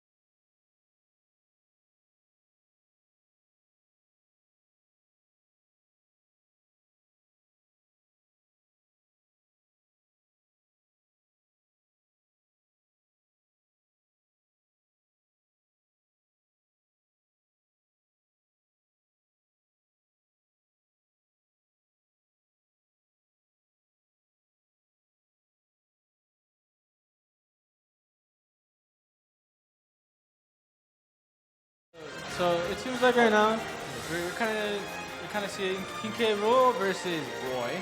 Yeah. Sort of thing I don't really see that much. I guess a way we can kind of do this is just like kind of with the mic.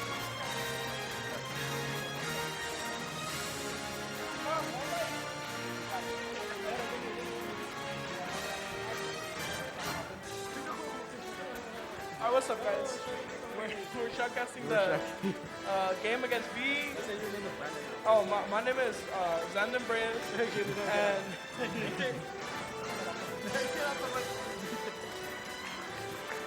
so with With this game, you can see it's pretty even already.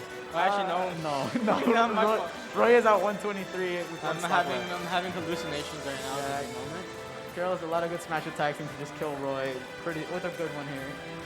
Throwing out a lot of them. Grab is also a really good kill confirm, where basically he. Oh. Never mind. Never mind. I'm not gonna talk about that. I know King K. Rool is a really heavy character, so that means he has some really like heavy punches that launches him off. Huh? Yeah, K-Rool, because he's a heavy, he's slow, but he does have a lot of heavy hitting moves, so they could definitely hurt and kill. Seems like we're just seeing.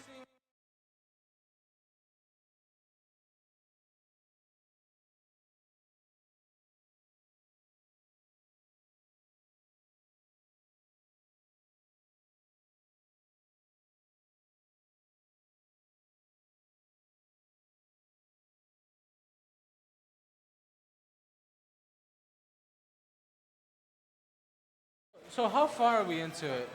I don't know. Alright, well, we got a practice match between the Valley View team, where we got Fox and Little Mac. So far, pretty even game, but Little Mac does have his KO punch and can kill Fox just like that. Yep, just like that. And that's the first stock for Little Mac. So Fox is a really fast character, really, a lot of combos, a lot of really fast moves. He really just wants to get in there, deal some damage. And Little Mac the same thing, although not as fast, definitely wants to just get in there. He's still pretty fast and does a lot of heavy hitting moves, as I said before. He's at 100. Fox has some pretty decent kill options, like his up smash, which is really fast and kills her early, like that, that right there. And then, yeah. Alright. So, yeah. Little Mac got a good amount of damage, 81. Alright. Might take the kill here early on if he can get a good read in. Or just land a really good move. So, Okay, well it appears Fox and Little Mac are fighting. Both are decently fast characters in their own respects. Now, Little Mac, if he's able to use his super armor, which is a majority of his moves, he's able to crush the victory here because Fox is a lightweight. Now, Fox is able to use his reflector, his, annoying neutral B, and his aerials to get the upper hand here. And if he's able to launch Little Mac far enough off the stage, he'll make it just like that, as we just saw. Now, both being at one stock is going to be an interesting fight here. Let's see which one wins, as he just did his dash. pretty even game so far, I'm not gonna lie. It's really not. With terms like B, B just stands for like the special move. Just because the button to do special moves is usually just B. And with that game, you can see the rough recovery. That is what I meant by really bad recovery. Not the teabag. That was disrespectful.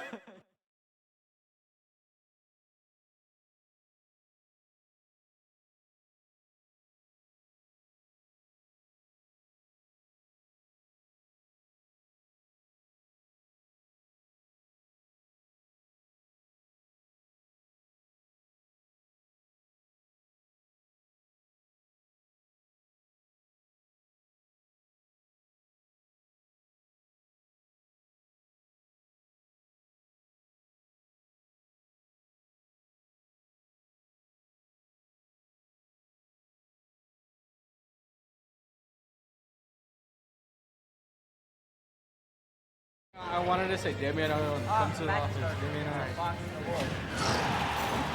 So here we have another practice match between Valley View, Fox versus Wolf. Fox taking an early stock here, I think. I don't know how long this game has been going on, but he does not have much damage on him, so should definitely take it. Wolf? Wolf seemed up. Okay. Wolf back to life. He woke up.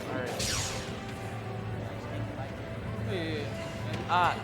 It appears Wolf and Fox have similar movesets, but have some differences in their combos. Yeah, Wolf is definitely a lot more aggressive and it can hit a lot harder, while Fox is a lot faster and can just mainly relying on combos and stuff. Yeah. Yes, indeed.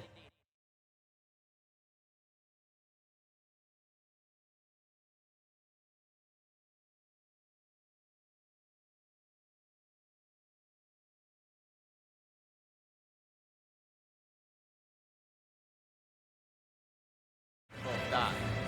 As now, we're on the Kari on I guess we're looking at this match now. All right.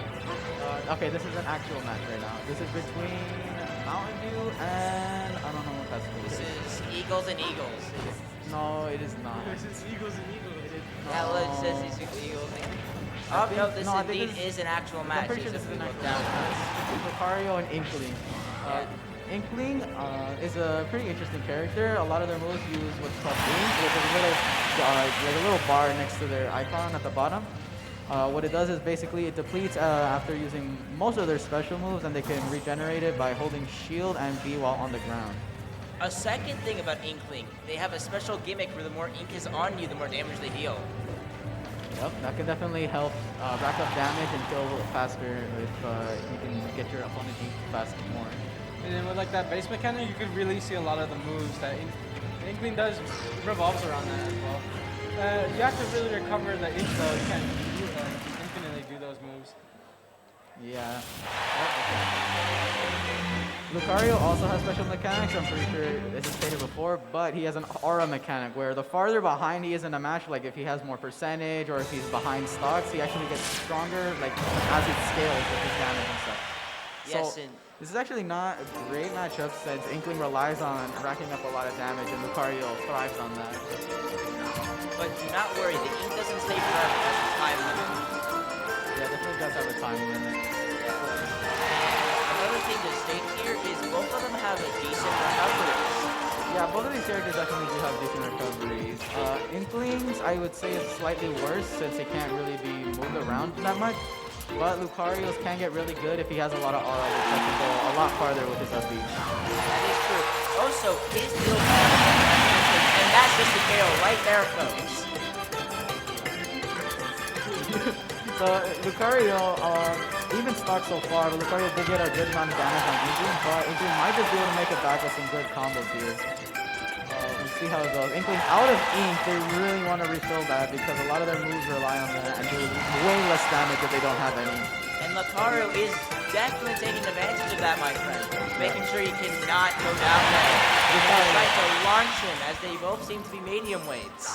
Yeah, Lucario is not letting Inkling have any sort of breather to recover his ink. He's trying to keep the pressure on, not letting any sort of advantage for Inkling, which is a really good strategy, especially against Inkling since, you know, they do less damage. That's fair. Alright. Lucario sitting comfortably at 80% with an entire stock ahead. Inkling does have their ink back, but we'll definitely see how this goes on. Yeah, it seems like Mountain View really has that advantage right there against. I don't know.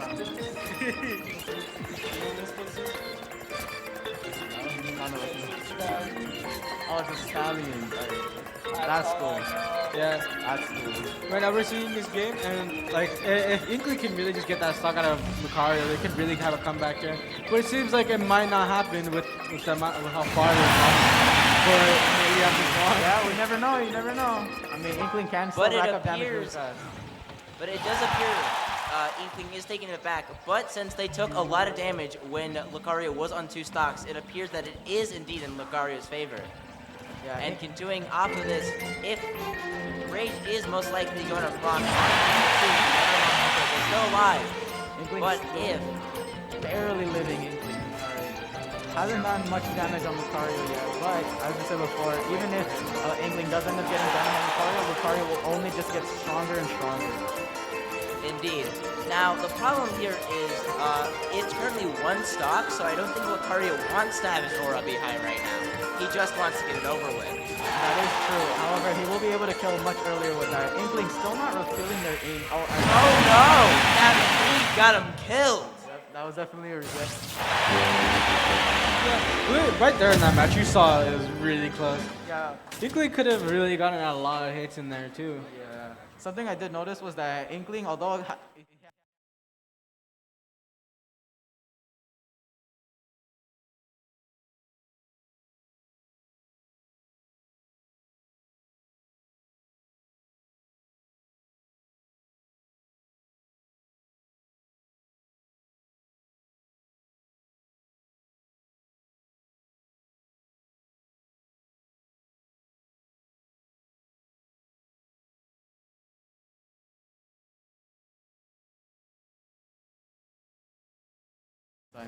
So next match is between Wolf and Bowser Jr., characters we've seen before. What do you have to say?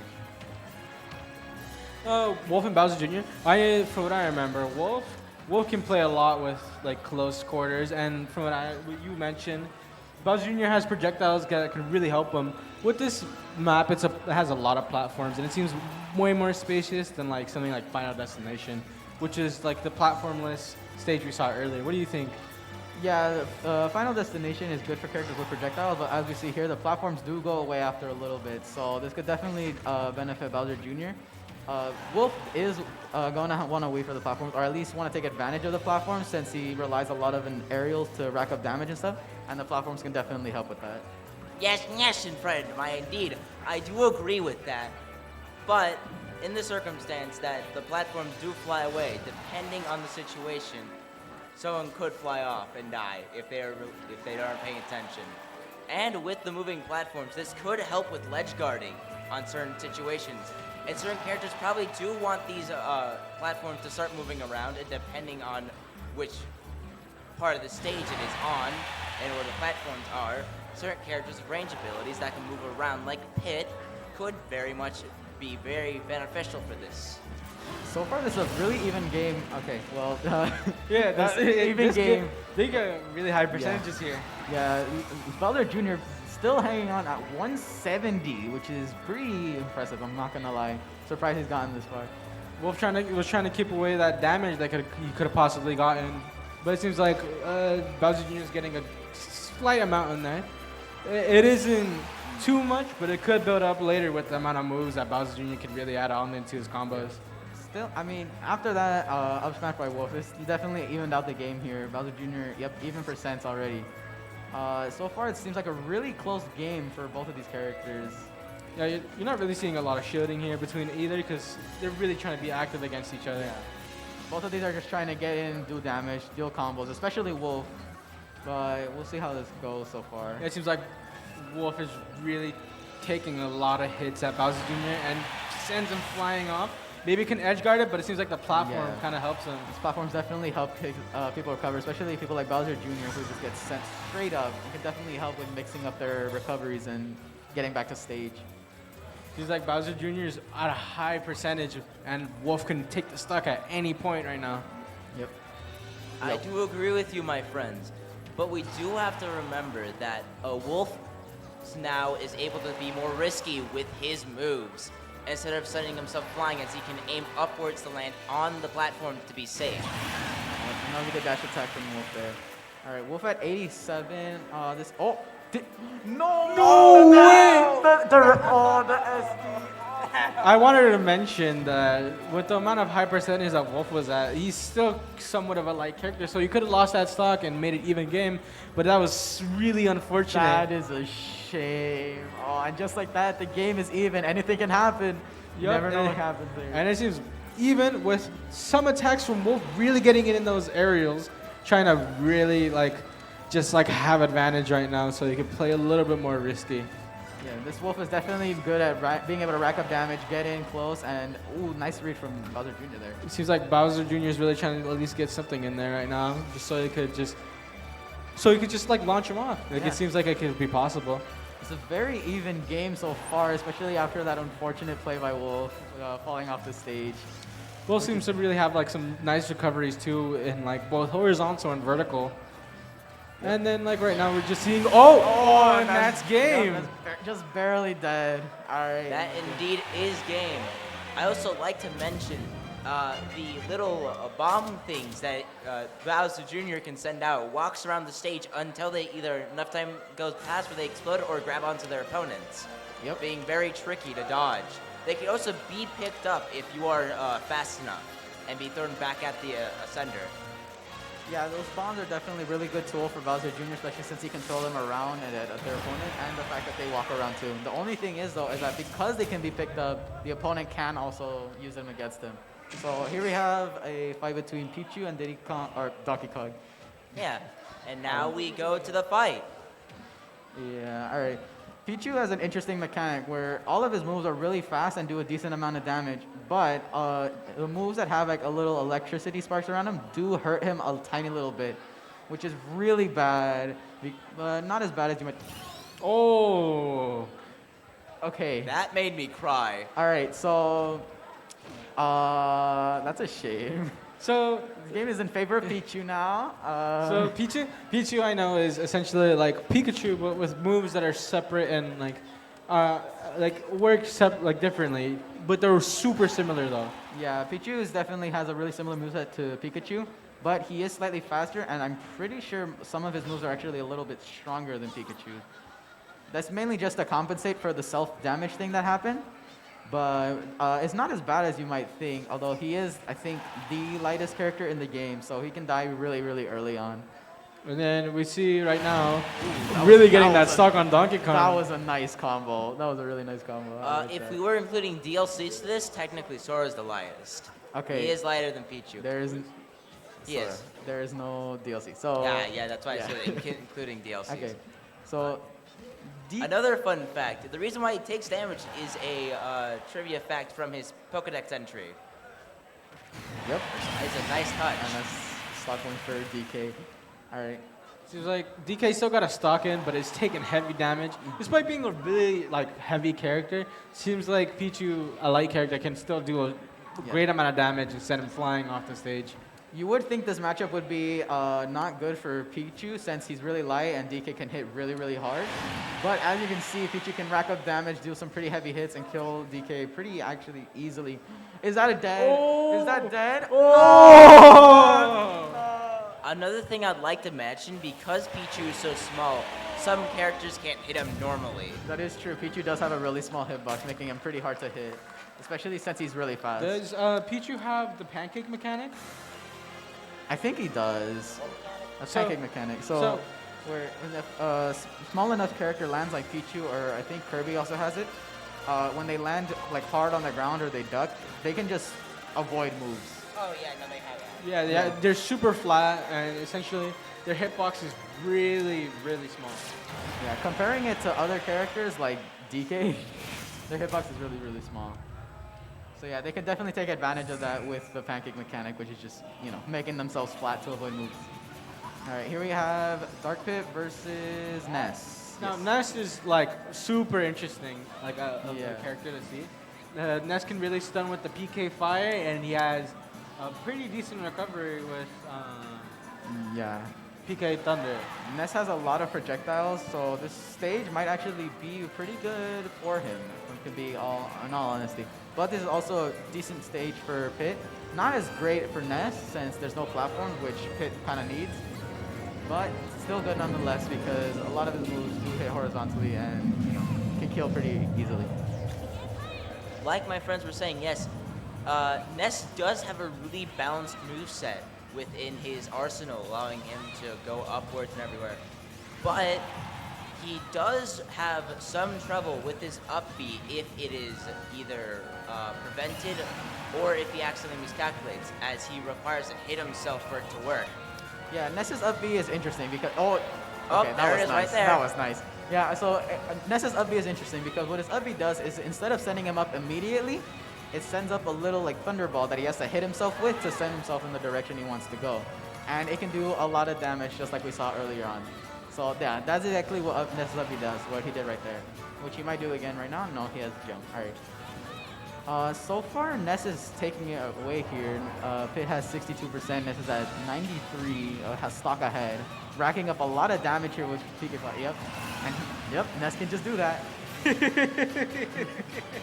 Yeah.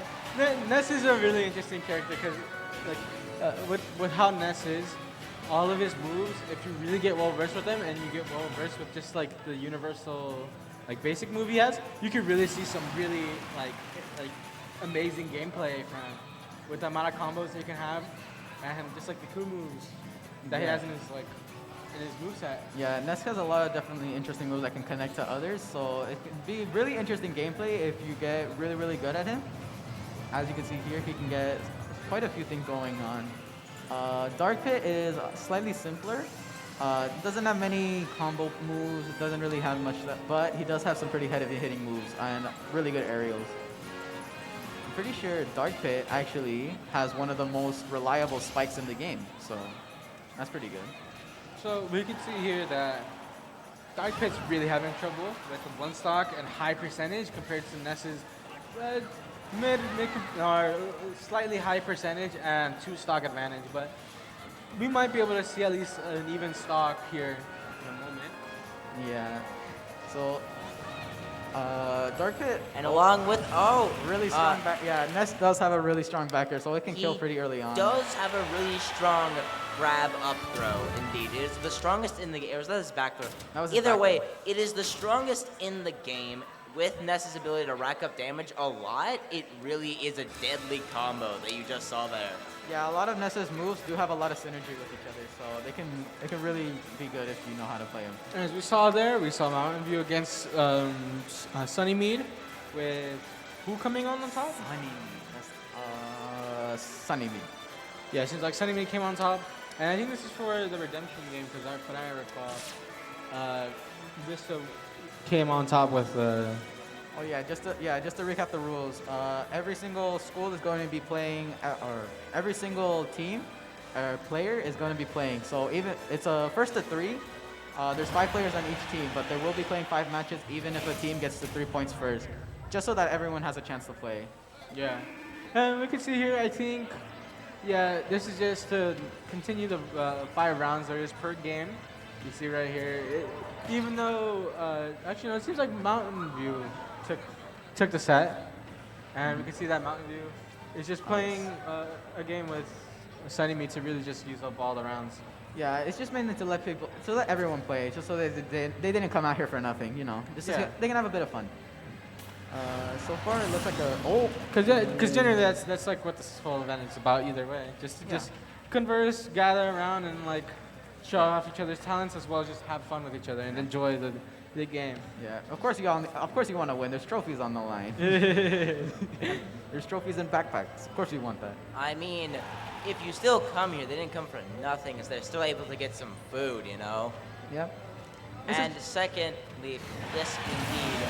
But the match at hand seems to be against Mario and Isabel. Seems that Isabel is winning this battle on this type of platform and map. Yeah, well, this is actually not Mario. This is Dr. Mario. This is definitely a completely different character. Definitely. Well, it is actually semi-different character because instead of his cape going sideways, it goes up to down. Yeah. So down up. Dr. Mario has this move called a cape, which basically that's a shame.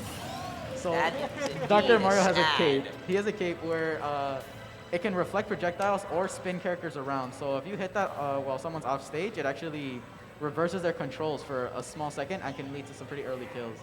Which you exactly saw like 2 seconds ago with Dr. Mario dodging that dangerous attack from Isabel. The unfortunate thing though is that Dr. Mario doesn't have that great of a recovery, so going for the offstage cape is actually not that great for him unless he knows he can hit it. Yeah, just like that. Oh my, that made me cry. Yep, Dr. Mario, not great recovery. Seems like that seemed really funny actually. Yeah, but I think esports is really nice to just like enjoy, you know, even if you're not really like super knowledgeable or into the games that you see around like the sort of scene. It's still enjoyable to just see like the different people like react, interact with each other, and just like joke around and banter, you know? Yeah. I mean, you don't even need to play games to be involved in stuff with these arts. Like right now, we're just shoutcasting, we're just commentating the games. There's people running the streams. There's organizers for the events and stuff. Like, you don't need to be a gamer to actually be in esports. You can be other stuff. Yeah, you could. I mean, yeah, with all these like with these events, it's not to only just gather around people who are into esports, but just to gather around people in general to like, just, you know, enjoy the whole sort of like area, you know? Yeah, it's a nice place to just, you know, hang out, play some games, see some competitions. It's nice. Indeed it is, my friends. It is a great place to come together to meet other people of similar interests. It does not matter if you're part of the sports team itself or a commentator. You can be up in the stands having fun watching everything.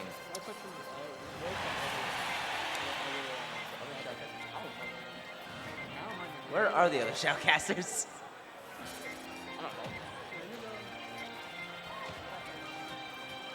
All right. All right. So well, it seems we're like to we an see Isabelle and a- Dr. Mario fight again. Is this a rematch? So, is there anything? This match is definitely going slightly different. Isabelle is So, is there anything? 150.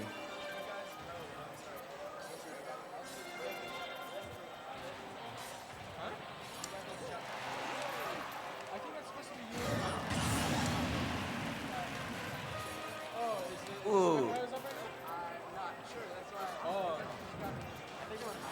Yeah. Yeah, going to the match. It appears that the Isabelle is about to get it. What happened? I looked away. Yeah, we looked away. The Isabelle's about to three-stock this Dr. What Mario. Very happened? not similar to the other What match. happened to Dr. Mario? I looked away He's getting for a few seconds. he's getting bamboozled by this dog. That's what I'm telling you. God. Oh, no, she's not dead. She is definitely alive. Dr. And Mario with just can't quite kill that this Isabelle here. grab of a fishing rod reaching to the stage, safely making it. Yeah, Isabelle's fishing rod is definitely one of the more useful tools in the kit. Oh, okay. Oh, finally taking a broken. stop. Oh, That's kind of sad. Isabelle could definitely have comboed off of that, but unfortunately they could not capitalize off of that. That Oh, that was a nice roll read. That was must a have nice hurt. read. That was a nice read by Isabelle. The JV3. Well, at least it wasn't the other Mario who had to try going with an up B, but was too far away. Yeah, basically falling to his death. Yeah, Dr. Mario does not have a greater recovery. Yeah, man. That was a really nice read But from I Isabelle. still do not think that Dr. Mario had a fun time playing against that Isabelle. Having to worry about constant landmines in the ground. Probably not. Yeah. Do you want to pop it? Oh, yeah.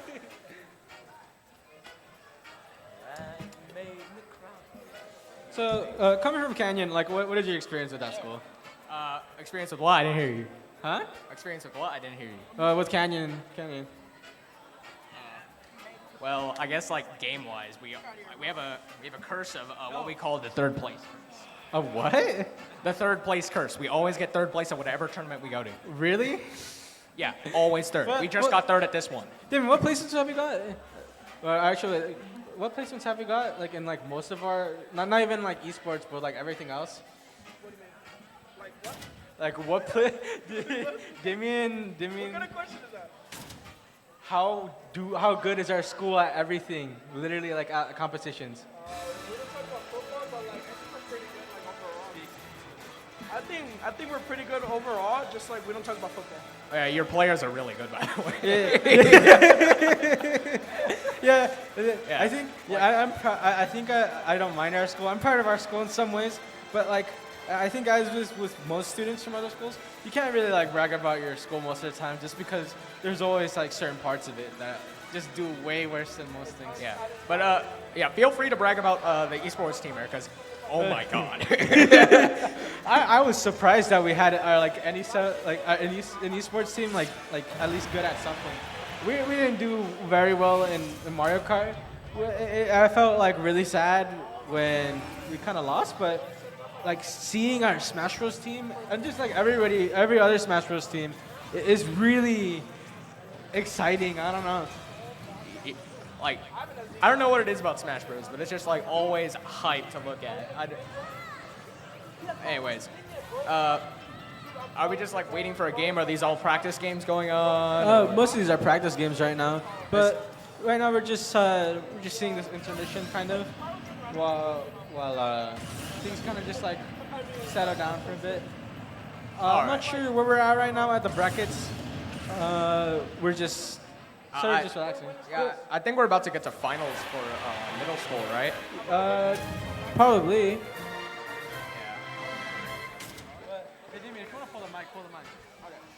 What are we talking about? We just talked. We're just talking about the game. What do either way, or like, what do you think about the esports scene right now?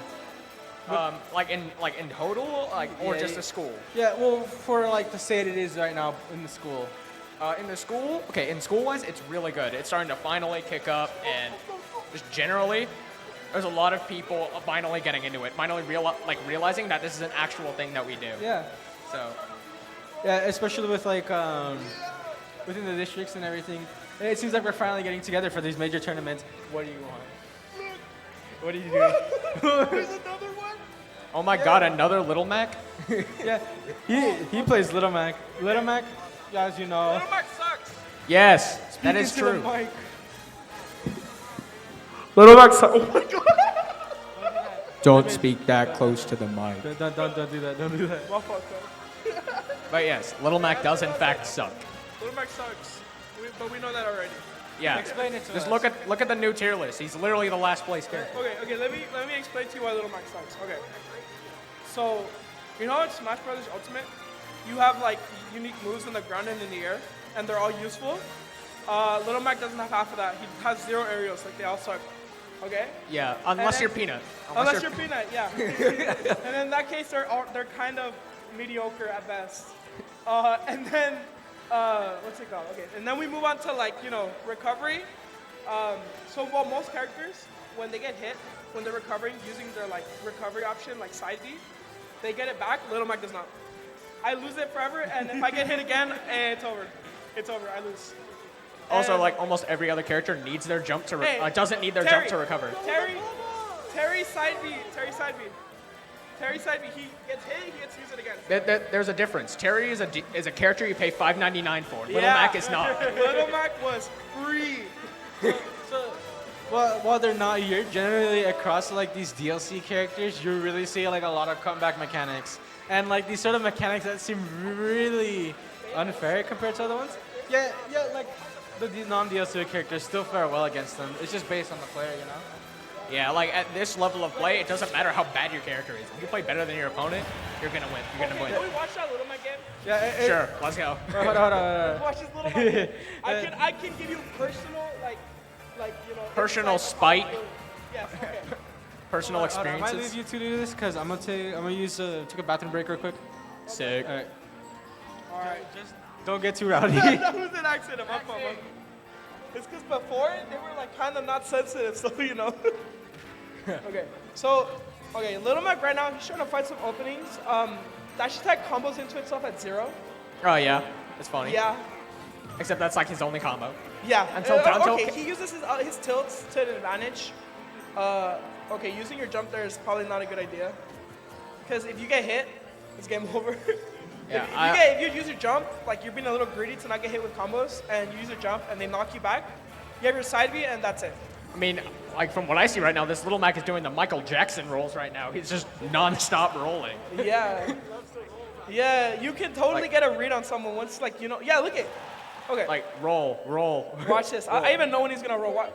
Oh, not the counter. Oh, KO punch. Bro. No! The only true one-hit KO move in this Blood game. is trying to shield the KO punch. Okay. Wait, okay. Never will forcing Little Mac combos. Forward smash to side B. That's a new one, bro. Forward smash to side B, That's bro. wild. That's a wild combo. Yeah. Yeah, I'm like taking notes right now. Watch That's this. the He letting was trying to my... read Did he That carry jab hit the the jab from behind? Smash jank, everybody. Smash jank. Yeah.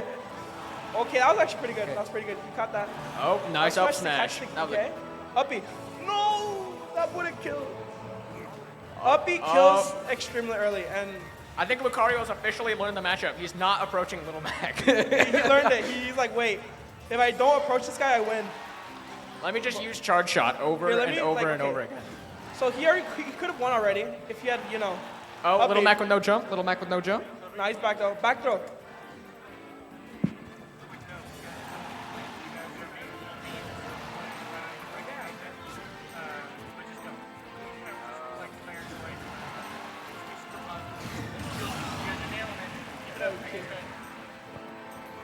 Okay. We're back after a short intermission. Yeah, I love Little Mac. And Yeah. and Cena. Yeah. And Battlefield. And Min Min is the most fun character And to I play love against Min in the Min game. too. Min Min is honestly great for the Very health of honest, this game. very well designed. We like, love all Smash especially players. Kazuya. Like, oh my god, those zero Like, combos are so fair. They're so fun, They're especially so fair. when like there's money on the line. It's fun. Oh yeah, like Riddle's casually winning 2 Super Majors, bro. Bro, can we just talk about Riddle's bracket luck? He has to play an Incineroar in Grand Finals. Like, how lucky is that, Yeah, bro? he gets free combos. Okay, so Okay, honestly, just back to neutral right here. Why isn't Lucario approaching? Lucario like forgot. He learned the matchup and then he didn't. He forgot it. Okay, but like Little Mac, still keeping up with the rolls. KO Punch online, definitely gonna try to pitch for that. But gonna lose it right after that projectile. Again, this Lucario has relearned the matchup. Yeah, he's trying to keep Little Mac away, which he should do. Yeah, Little Mac has a really fast jab. That'll catch you off guard sometimes. Uppy. Okay, Lucario. If he just timed that a little bit better, that would have hit. Uppy. Okay. Honestly, Lucario finally got to land. I don't know if that's true or not. Down throw uppy? Yeah, it is. I learned a new Little Mac combo today.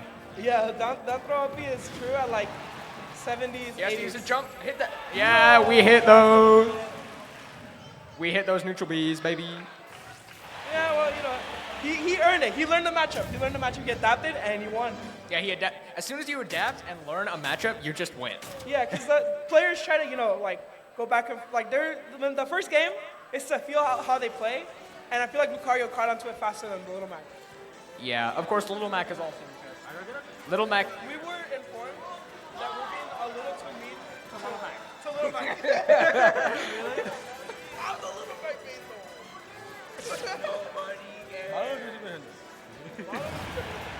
though. Okay. So, but I mean, to be honest, even though Little Mac, no matter how much you ridicule Little Mac, you can't deny how like satisfying it is to play him. Honestly, there's no better. It's satisfying when you win. There is no better feeling than landing. It's satisfying when you die at 20%.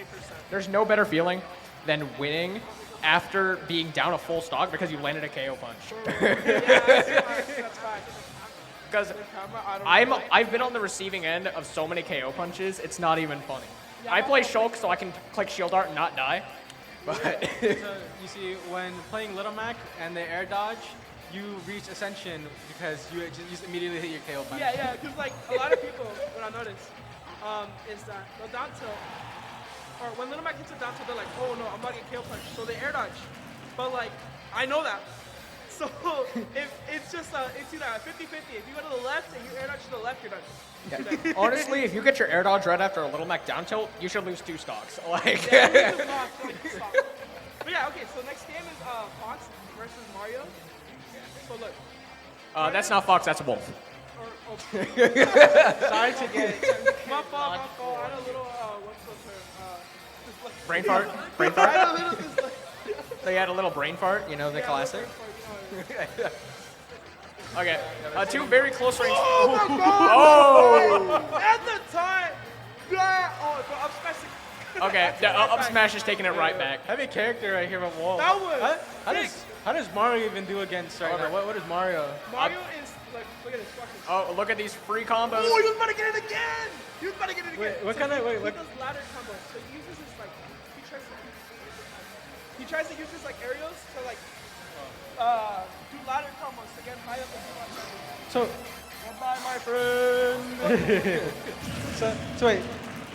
With Mario, what kind of moves does Mario have? Like, what kind of character is he? Like Mario's playstyle? Yeah. Very fast rush down, and he has a really good projectile inside of Fireball because it's slow moving. It's very similar to Pikachu T-Jolt, and it just gives him free approaches. He just shoots one out, and he runs behind it. So how do you think he would have done against like a good Wolf player, like not good Wolf, but like a Wolf player that like could manage against it? Well, Wolf actually surprisingly has a bad matchup against Mario because what you want to do against Mario is you want to find a way to stuff out his fireballs. Wolf really doesn't have a way to do that. He has Shine.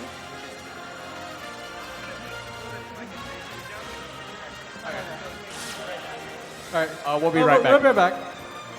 We will be right back.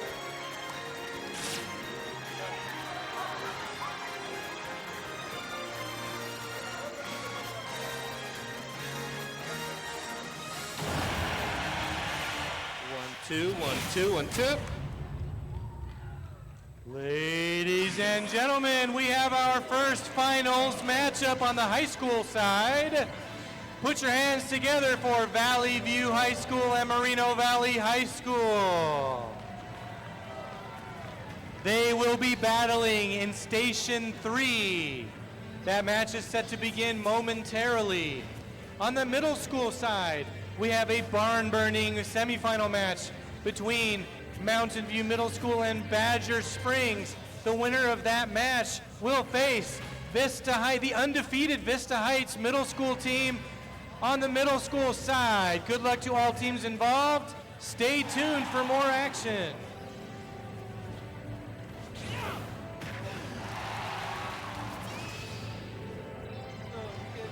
Take you the chair.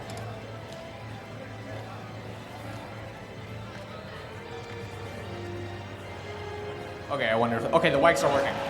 Now we're seeing the final? This is the finals, right? Yes, finals for both sides. Now, however, We're sharing mic. Yeah, you can take the mic. Now I will note, but there are two teams in this that are at a slight disadvantage because they have to win twice. They have to win twice because they were on the loser side. Oh, really? Yeah. Mobile has to win twice against Valley View, and then whatever school's playing Vista Heights has to win twice. So yeah, because that's how double elimination works. Because it'd be kind of unfair if a team didn't lose a single time, and they lost once at the end, because their opponents also lost once. Oh, so it's basically to just stop it from being like... Stop you from getting cheesed in grand finals. Well, imagine that. You just lose, and then you just verse everybody else. Like, you lose on purpose, you verse every losing team, and then you get up in there, and you win. I think that kind of makes sense.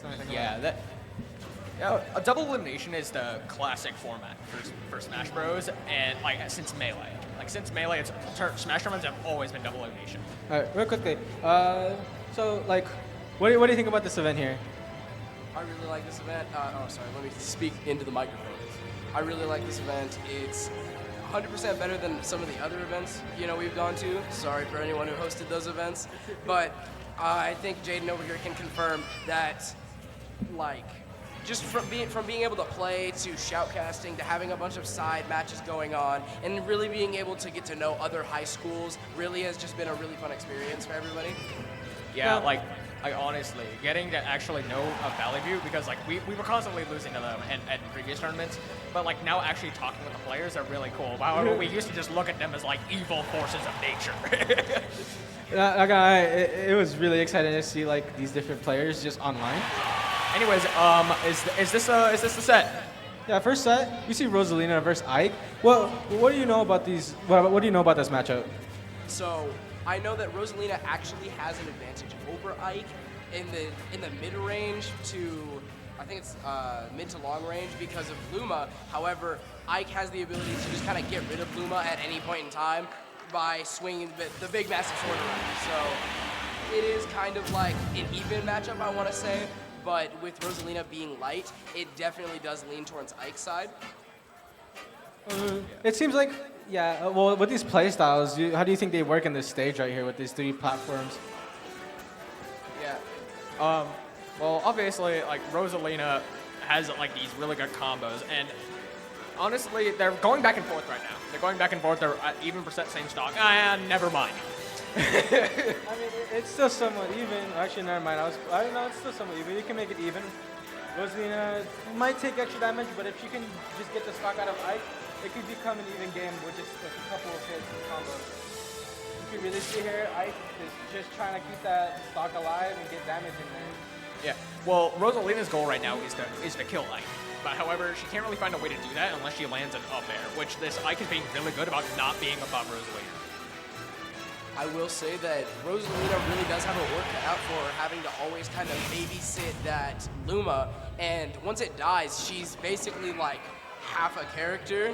I mean, not entirely, she can still hold her own, but that Luma really does add some power into all. Ouch, seeing the Luma just get grabbed right off. Okay, Ike actually dying here. He's only got 54% of extra credit on Rosalina. Rosalina, I bet you anything, can probably bring it back with just a few forward airs. And with the help of Luma, he's actually they're I'm surprised that the Rosalina isn't trying to desync the Luma, trying to, have them cover more space. I guess it's because they've been at disadvantage the entire game, most of the game at least, because Ike's advantage is actually really good. With just the raw power behind his moves. We're seeing Rosalina really take a stock out right there by Ike. Ike is just trying to win right here, it seems, just because of the stock advantage. We can see how much extra damage she can get before he loses the stock, though, because it seems like Rosalina might be able to just get it out in some way. If you ever want to just like take the mic, you can just swing it to you. Okay, Ike with a clean stock lead above the Rosalina, including some extra credit as well. Oh, that up air almost killed there. Rosalina is very floaty, making her disadvantage very predictable because she doesn't really have that much control over like falling because she just doesn't fall fast. So she has a tough time landing. She has, but however, obviously that up smash taking the stock. Rosalina will have to make a good comeback here. However, we all know Ike's recovery is not exactly the best, and this is, oh, I thought that was a kill. Nope. I do want to mention that Rosalina is actually fighting for her life out here at 100%. That's basically death percent. Any character at 100% is just kill food for Ike because that back air, as we saw in one of my matches, is absolutely vile. It takes stocks incredibly early from center stage. It can put you at a disadvantage, even if your character does have a good recovery, similar to Bayonetta. Oh! That neutral special, two-framing Rosalina. Ouch. Yeah, that neutral B has a really actually decent hitbox below where it actually hits. It's more accurate to where the sword actually is, kind of similar to Sephiroth's down air. Seems like we see Moval take that first game, with Valley View seeming to just like try to contemplate what's going on right now. Yeah, I guess they're just trying to like rethink how they're doing. I wonder if both the finals are going on at the same time and we actually can like swap between the two, maybe. I think that could happen. It might be a little tricky though, just because of how the sets are going. Yeah. I think in general, it's really that was a really nice game. It was even a lot of the time, wasn't it? No, the Ike basically had a lead as soon as he landed that nair at the beginning. As soon as he landed that nair, he had a lead because the Ike just managed to hold it for so long. And we have, we're back to the game. Yeah, we have a Toon Link versus Wolf. Now, Wolf is a solidly high tier character. He has a back air that's basically an F smash in the air. He has really good nair. Toon Link sadly not being able to recover there. If only that Toon Link's bomb would have had a few seconds off of its timer. And that Wolf is actually making combo food of that young Link, making sure that no matter where he lands, there's a hitbox preventing him from getting there safely. I think Link is actually trying to have like a really big problem trying to set up his wall of projectiles, but once he gets it going, I think Wolf will actually have a problem getting in unless he can utilize that reflector perfectly. Oh, that's forward air to back air. Hey, that's a true combo, as shown by a couple of Wolf players of mine. It is super intense here. You can see Wolf with that 3 stocks and low percentage too. And like he just seems to know what to really do against the team. Yeah, this Wolf obviously just is going ham right now. Like, I'd like to pose a question to my fellow shoutcasters in the audience. Did anyone ever see Young Link have 3 stocks? Like I think he just started it too. Like the game barely started and he was already missing a stock. I feel bad for a poor guy. oh, bomb to forward air, putting the Wolf off stage. And, yep, Flash is going to make a... Oh! Nasty down air. That devastating down air. Absolutely nasty. It seems like that game went real quick. We see that evened out the scores between the two schools. Now, between these two, it seems like it's going fairly equal. They're kind of toe-to-toe, equal footing. Now, I haven't seen the other games with the middle schools. I'm fairly certain how that's going right now. I'm fairly certain Valley View is up 2-0 right now, and Valley View is the team who doesn't have to win twice. If they win this, they've won the high school side. Yeah, so it seems like they have a good amount of, they have some pretty good chances here. We're gonna see, seems like they're preparing Little Mac with Zelda, and they're getting ready. I personally love to see Little Mac gameplay. It seems really funny to me. Now, I saw this matchup previously, and it didn't go too well, just because of how rough Little Mac's gameplay could be. Yeah, we're starting up a bit late here, but we're getting right back into the action. Little Mac already having 30+%. Ooh. Oh, that's barely missing these F smashes. Missing that F tilt gonna get whiff punished. I don't know why the little Mac's going in the air. You know, see how it that forward smash taking the stock. Ouchie. You know, seeing how they play, it really does, like, I really do wonder what they're, like, how they train. I wonder if they train against each other, constantly selecting different characters, or I wonder if they sit there and ask, hey, friend, can you, like, mash the control stick in every direction while I'm comboing you? Oh my god! That KO punch is dirty. It seems Little Mac's trying to make this a world record run for fastest game against a Zelda. Oh my goodness. Dang it, barely missing the 1 minute game mark. This could have ended up on Geet Smash, that's all I'm saying. But surprisingly, that F Smash is safe on shield. I had to learn that the hard way.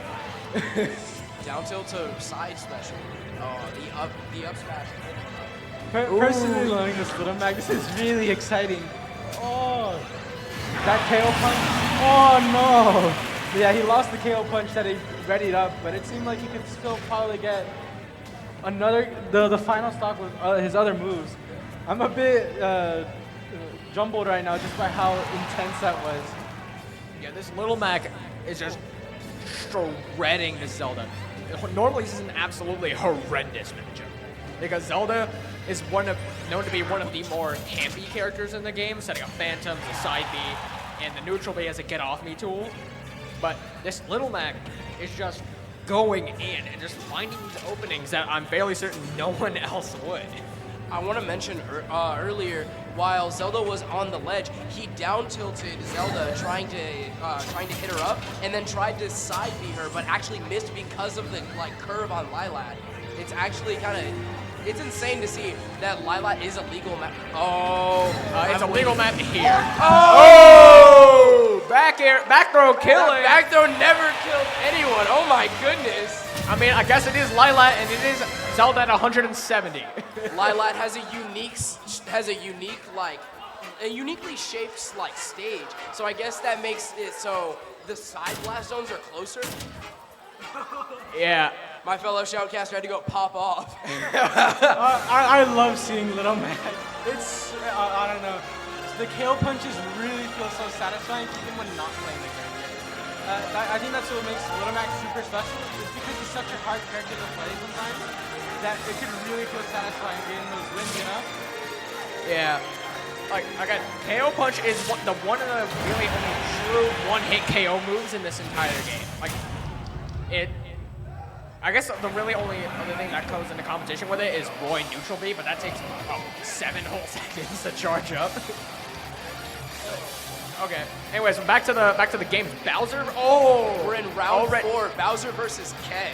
Let's see if Ken can actually close the distance to Bowser. I noticed that Bowser's neutral special, along with his Nair, create such a wide area that Ken can't really get into because all of his hitboxes are actually part of his hurt box. There's no disjoints on Ken. There's no way for Ken to put out some form of projectile. I mean, unless you count Shoryuken. I mean, yeah. Bowser can kind of counter that by just punching you. Exactly, and I do think Bowser. Tell me if I'm wrong, but I'm fairly certain Bowser does have invincibility on certain moves. Oh, I missed it. What happened? I was looking at my friend here. What did I miss? Get reminded of how you're talking about how these people train. Just personally, just being able to just present behind the people and being part of the team of the esports. I see how they go through, and usually they kind of just it's mostly just because of how much experience they have in the game.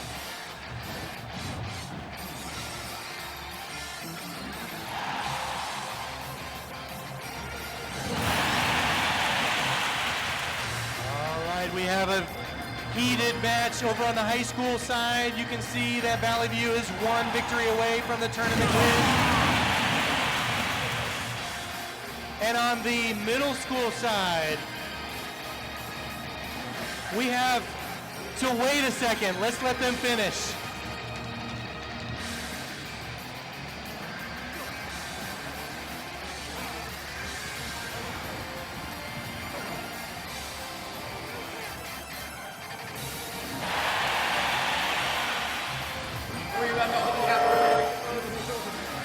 Oh, are we about to have our own microphones? Okay, I think it's fine. All right.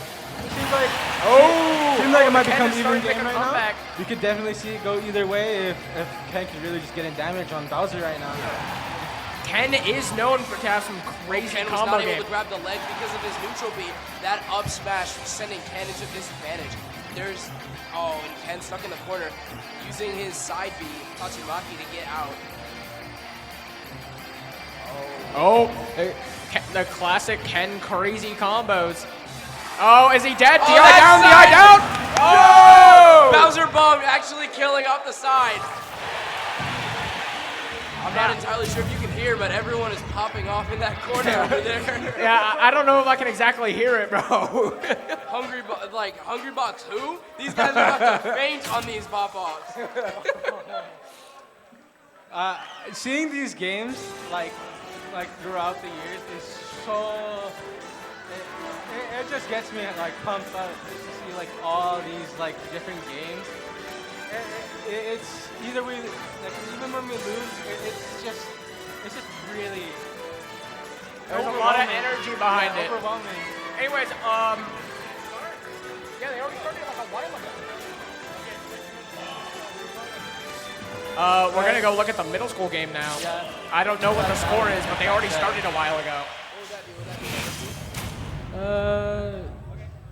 No, it's camera 3, I think. Okay, yeah. Yeah, let's switch into camera 3 in a minute. And it's on us now. Yeah. I don't know how to feel. I feel like we all feel tired for a bit, but like. All right, Okay, so it Vista is Heights 1-0. Yep. Now, I'm fairly certain Badger Springs has to win 2. Check. All right. Congratulations to the Valley View Eagles, defending their home turf. They are the 2023 High School Super Smash Bros. Championship team from Moreno Valley Unified. Stick around for the award ceremony. On the middle school side, we have a tough match between the Badger Springs Badgers and the Vista Heights Wildcats for the championship. Tune in to station number 6.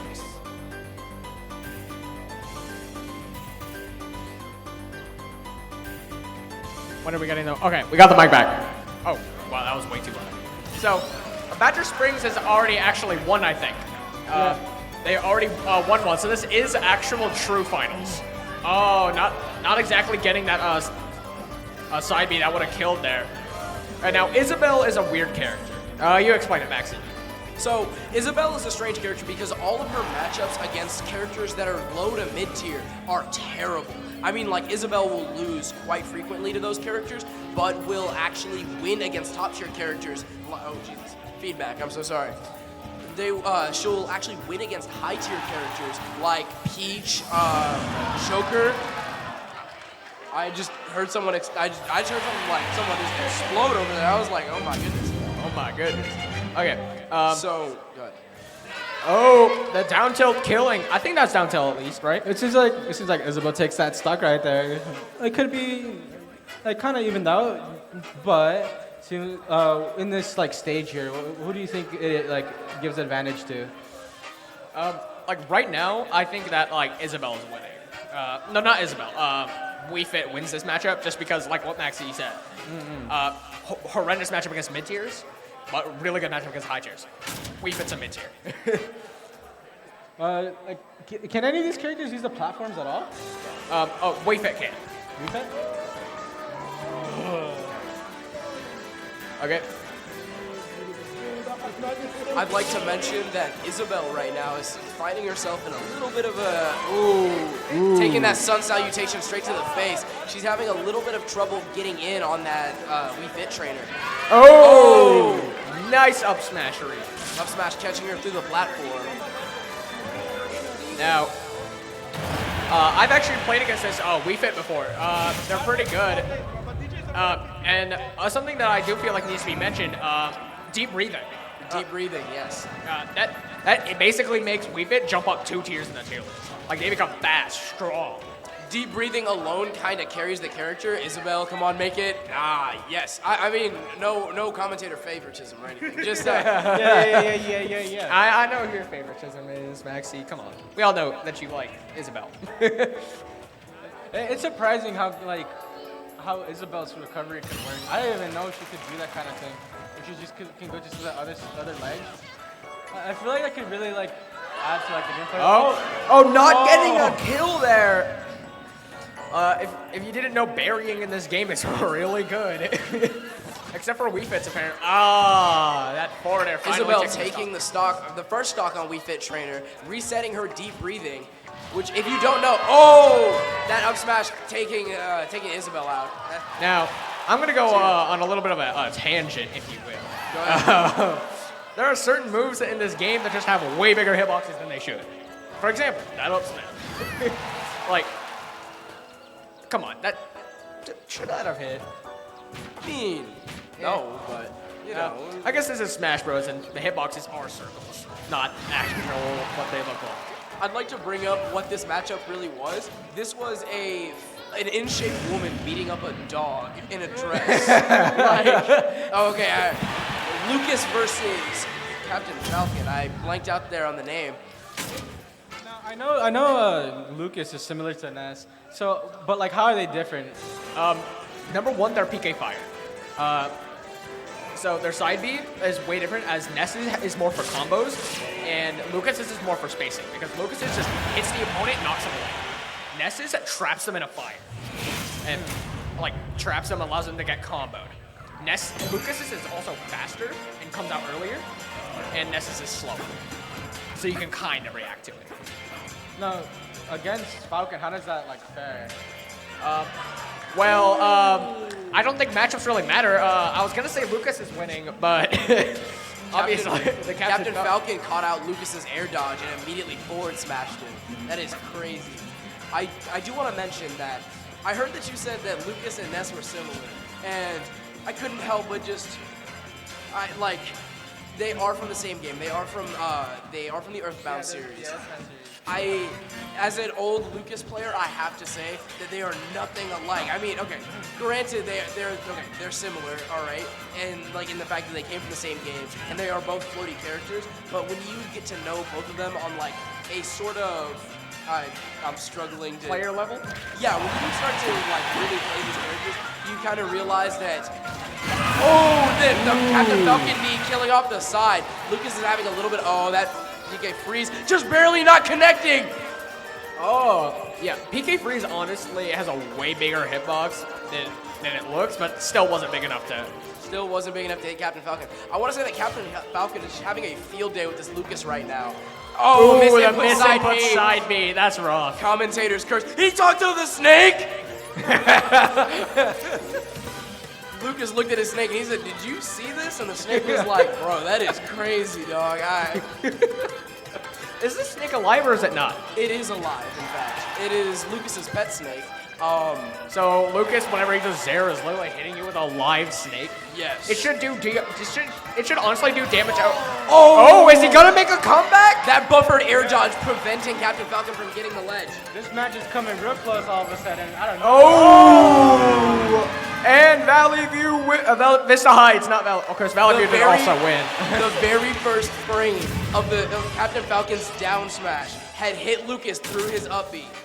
I had always thought that Lucas's up B made him invincible to all damage, but no, it just means like it's only at the beginning where he's invincible. Yeah. Well, Lucas was starting to finally make a comeback there. Just barely came too short. All right.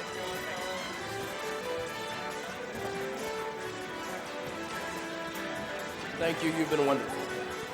You've all been wonderful. Have a good night. Thank you.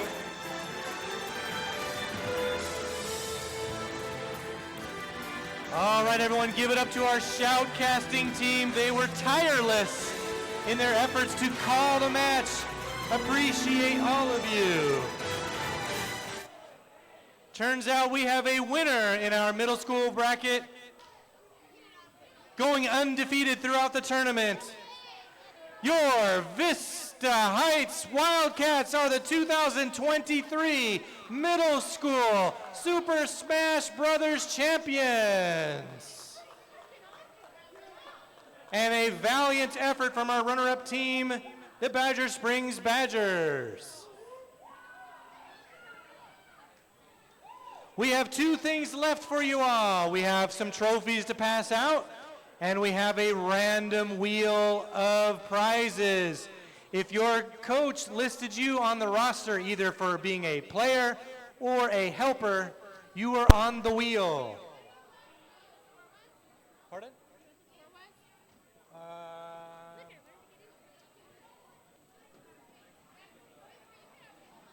What was the final score? Match score? 3-0? Okay, you have a question for me? We gotta get you on the bus. Yeah, I love it. I love your idea. Yeah, because he said, those are two former Badgers that are trying to challenge. Love it. So they were like, Love it. Well, that will still work. Yes.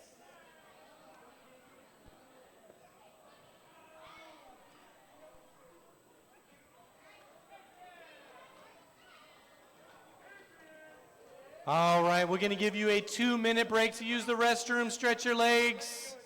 You can go into the bleachers. I'll be calling up the teams for the trophy ceremony in a little bit and with their coaches. And we have a random wheel of prizes. You done good? No? I need to get this feed up on that screen, but that ain't my department. Can you be my click to spin when I say? HDMI in here. Can you HDMI into that? If so, that's their department. I never.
Jessica Roque, will you report to the stage area, please?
Who's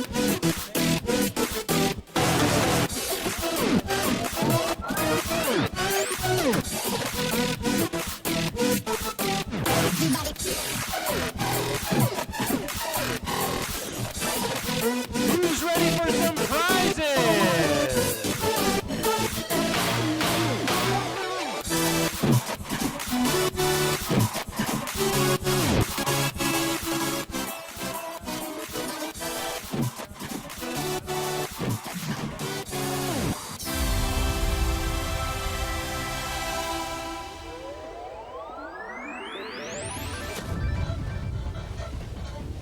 All right, some lucky students who are either players or event staff listed by your coach on the roster. You are listed on the prize wheel. We're giving away Omen gaming headsets. We're giving away Omen encoder mechanical gaming keyboards. All right. And as you can see, our grand prizes, we have 2 of them this time. Gaming chairs donated by Spectrum Furniture.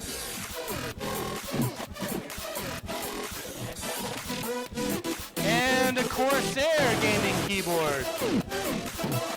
Our first prize, we can lower the music a little bit.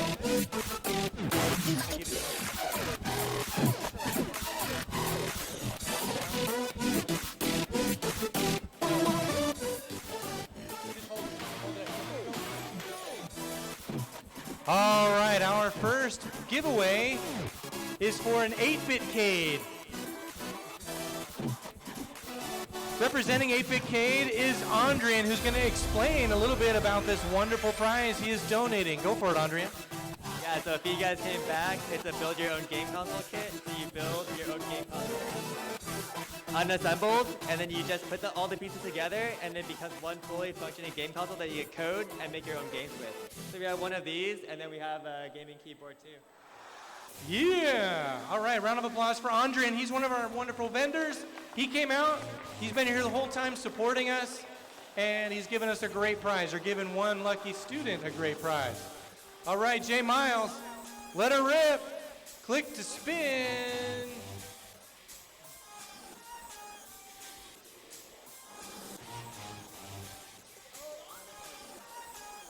Dominic from Vista Heights, come on up for your 8-bit-cade. All right, our next prize. Josh, hold this up. Hold up a gaming headset. Our next prize is a gaming headset. Here it comes.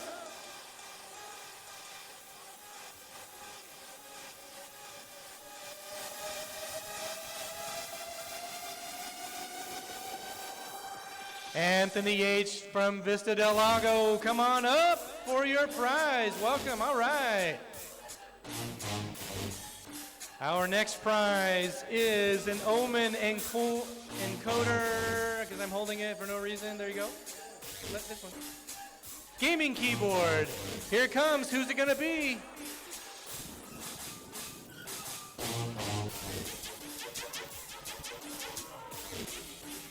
Oh, Miles H. from Canyon Springs. Come on up for your digital keyboard.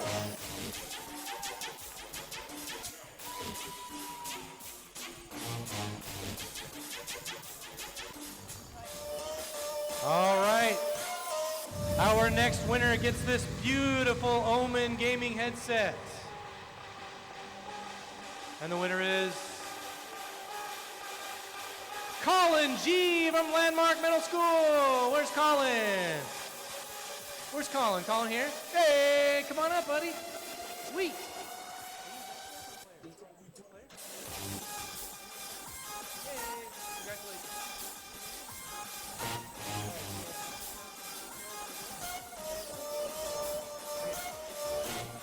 All right, here comes another gaming keyboard, an Omen gaming keyboard. This one is going to go to Noe R. from Mountain View Middle School. Congratulations, come on up the steps. And another gaming keyboard. This one is from Corsair. Gaming keyboard goes to William L. from Mountain. Hey, sweet! One of our shoutcasters. All right, who wants to win a gaming chair? And the better question is, who wants to think about how to get this on the bus? All right. All right, our first gaming chair, hit it. Oh, nervous time. It's nervous time in the Valley View Gym. Oh, Rhiannon Kilgore. That's fine. Mountain View Middle School. Mr. Vanderslice, will you come accept that for Rhiannon, one of your most awesomest videographers?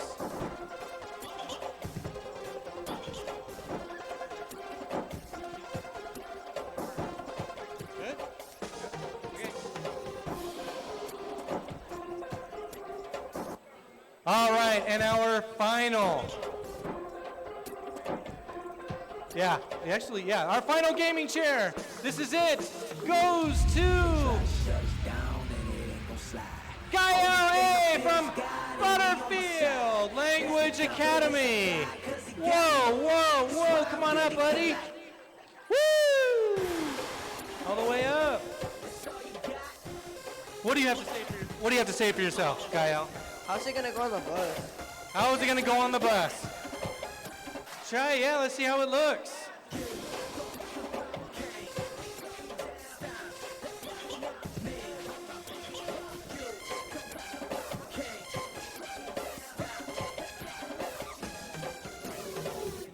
You're my biggest opponent. You know me, I know you, we know it. Whenever I fail, you always been there to simply remind me I've blown it. You don't see when I'm growing. You don't see where I'm going. You only see in the moment. You know my mistakes. You never let go.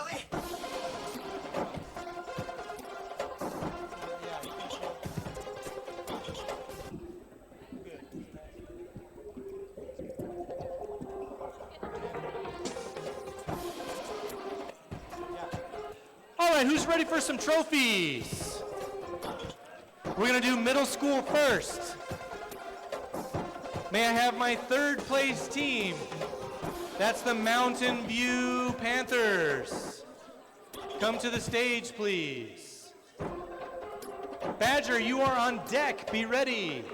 And of course, Vista Heights, you are in the hole, be ready.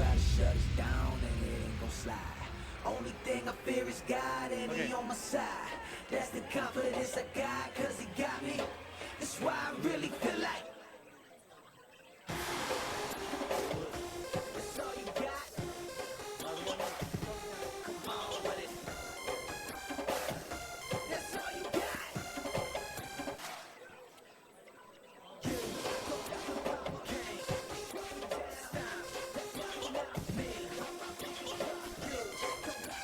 All right, to present our trophies, Mr. Joshua Combs, my teammate, friend, colleague. Here come the trophies. Coach Michael Vanderslice, you can pass them on down. Our third place champions, the Mountain View Middle School Panthers. Darian Holman, Javier Martinez, Gabriel Flores, Emmanuel Garcia, and Brandon Fuller.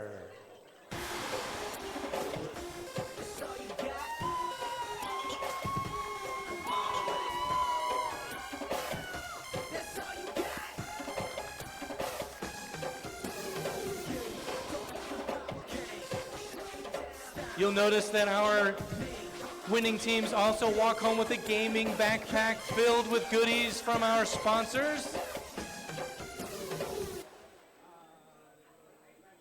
Max Cases donated those beautiful gaming backpacks.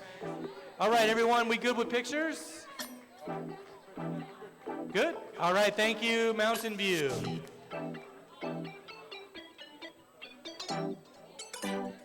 All right, please welcome to the stage our runner-up team in the middle school bracket. That is your Badger Springs Badgers, coached by Allison Moore, Sebastian Sioho,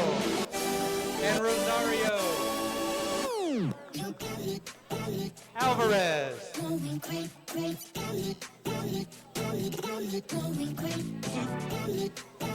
All right. Our Badger Springs Badgers are represented by 6th grader Axel Flores, 6th grader Derek Flores Gomez, 7th grader Kai Piche Martinez, 8th grader Cesar Robledo, and 7th grader Adam Valadez. There's an extra D here. Oh, it's a Valadez. Excellent. All right. Get your photos of the Badger Springs Badgers.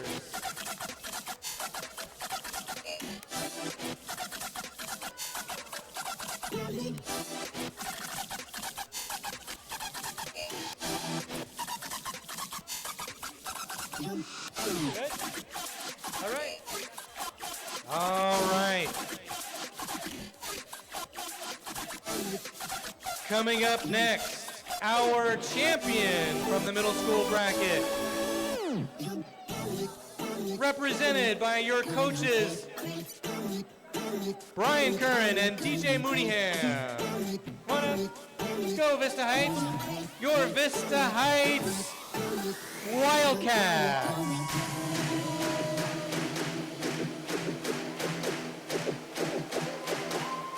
All right. We have trophies for Caleb Reyes, 8th grader.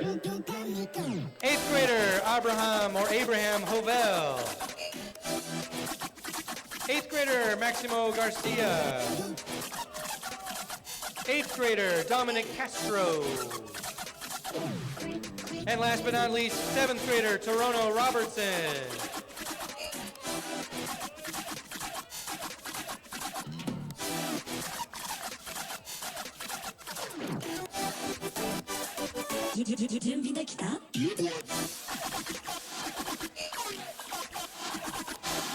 All right, if I can get my high schools queued up.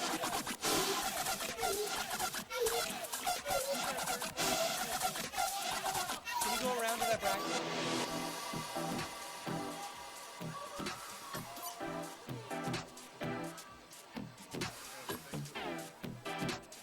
Thank you.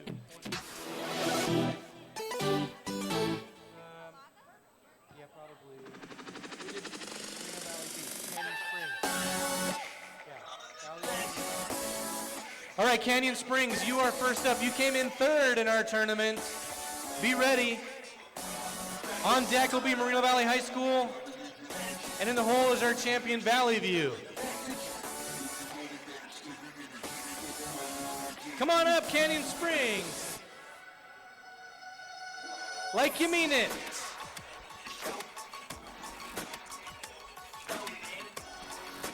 Canyon Springs, come on to the stage. This stage, in this general area here. All right. Represented by Coach James Parson. We have Miles Haskins, 11th grader. Maxi Rodriguez, 12th grader. Micah Luilamana, 9th grader. Jaden Cuthbertson, 10th grader, who also shoutcasted. And last but not least, Jonathan Haskins. Round of applause for our 3rd place team, Canyon Springs High School.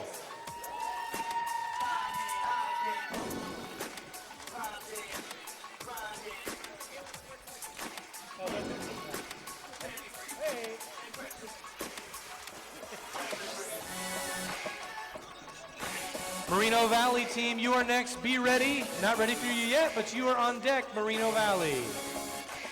All right, let's get some pictures of the Canyon Springs Cougars.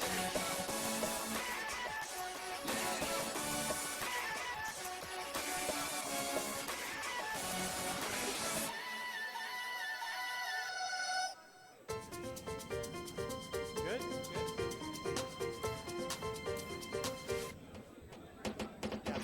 All right, Cougars, you can exit the stage, but grab this awesome gaming backpack full of goodies. Goodies. already. Seriously, we gotta move. You guys can do a picture wall. We gotta get. Oh, yeah. Out you go. Oh. The Moreno Valley Vikings, you are up next. Come up stage. Represented by Coach Arthur Wynn, on behalf also of his coach John Wynn, who couldn't be here tonight. We have 9th grader Francisco Martinez, 9th grader Gianluca Ortega, 11th grader Rylan Tolentino, 12th grader Christian Martin, last but not least, 12th grader Carlos Gonzalez. What a good way to go out for your senior year. Congratulations, 3rd place team, Moreno Valley High School Vikings. Oh, 2nd place, excuse me, 2nd place team.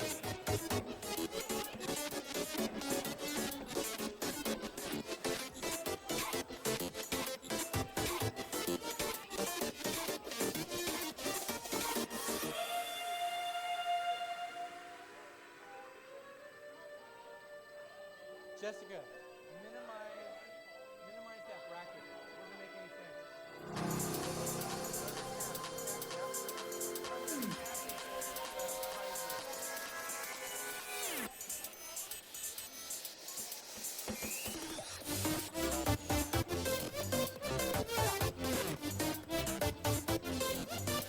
All right, last but of course not least, our 2023 high school champions for Moreno Valley in Super Smash Brothers.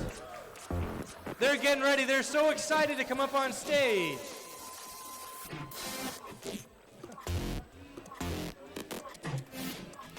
Coached by the awesome and talented Nestor Reyes. Round of applause for him and his team hosting a food booth and a merch booth. And of course for the Valley View team to host this event. What a wonderful staff. We could not have done it without them. These are your Valley View Eagles, who defended their own turf in Super Smash Brothers. Again, Nestor Reyes is your coach. We have 12th grader Carl Escocio, 12th grader Miles Harrison, 12th grader Anthony Herrera, 10th grader Damian Ayon, who's also a shoutcaster. Last but not least, 11th grader Darrell Jackson. Darrell Jackson. They did it! They vanquished the competition. Get your photo. Look proud, gentlemen. Look straight ahead at the photos.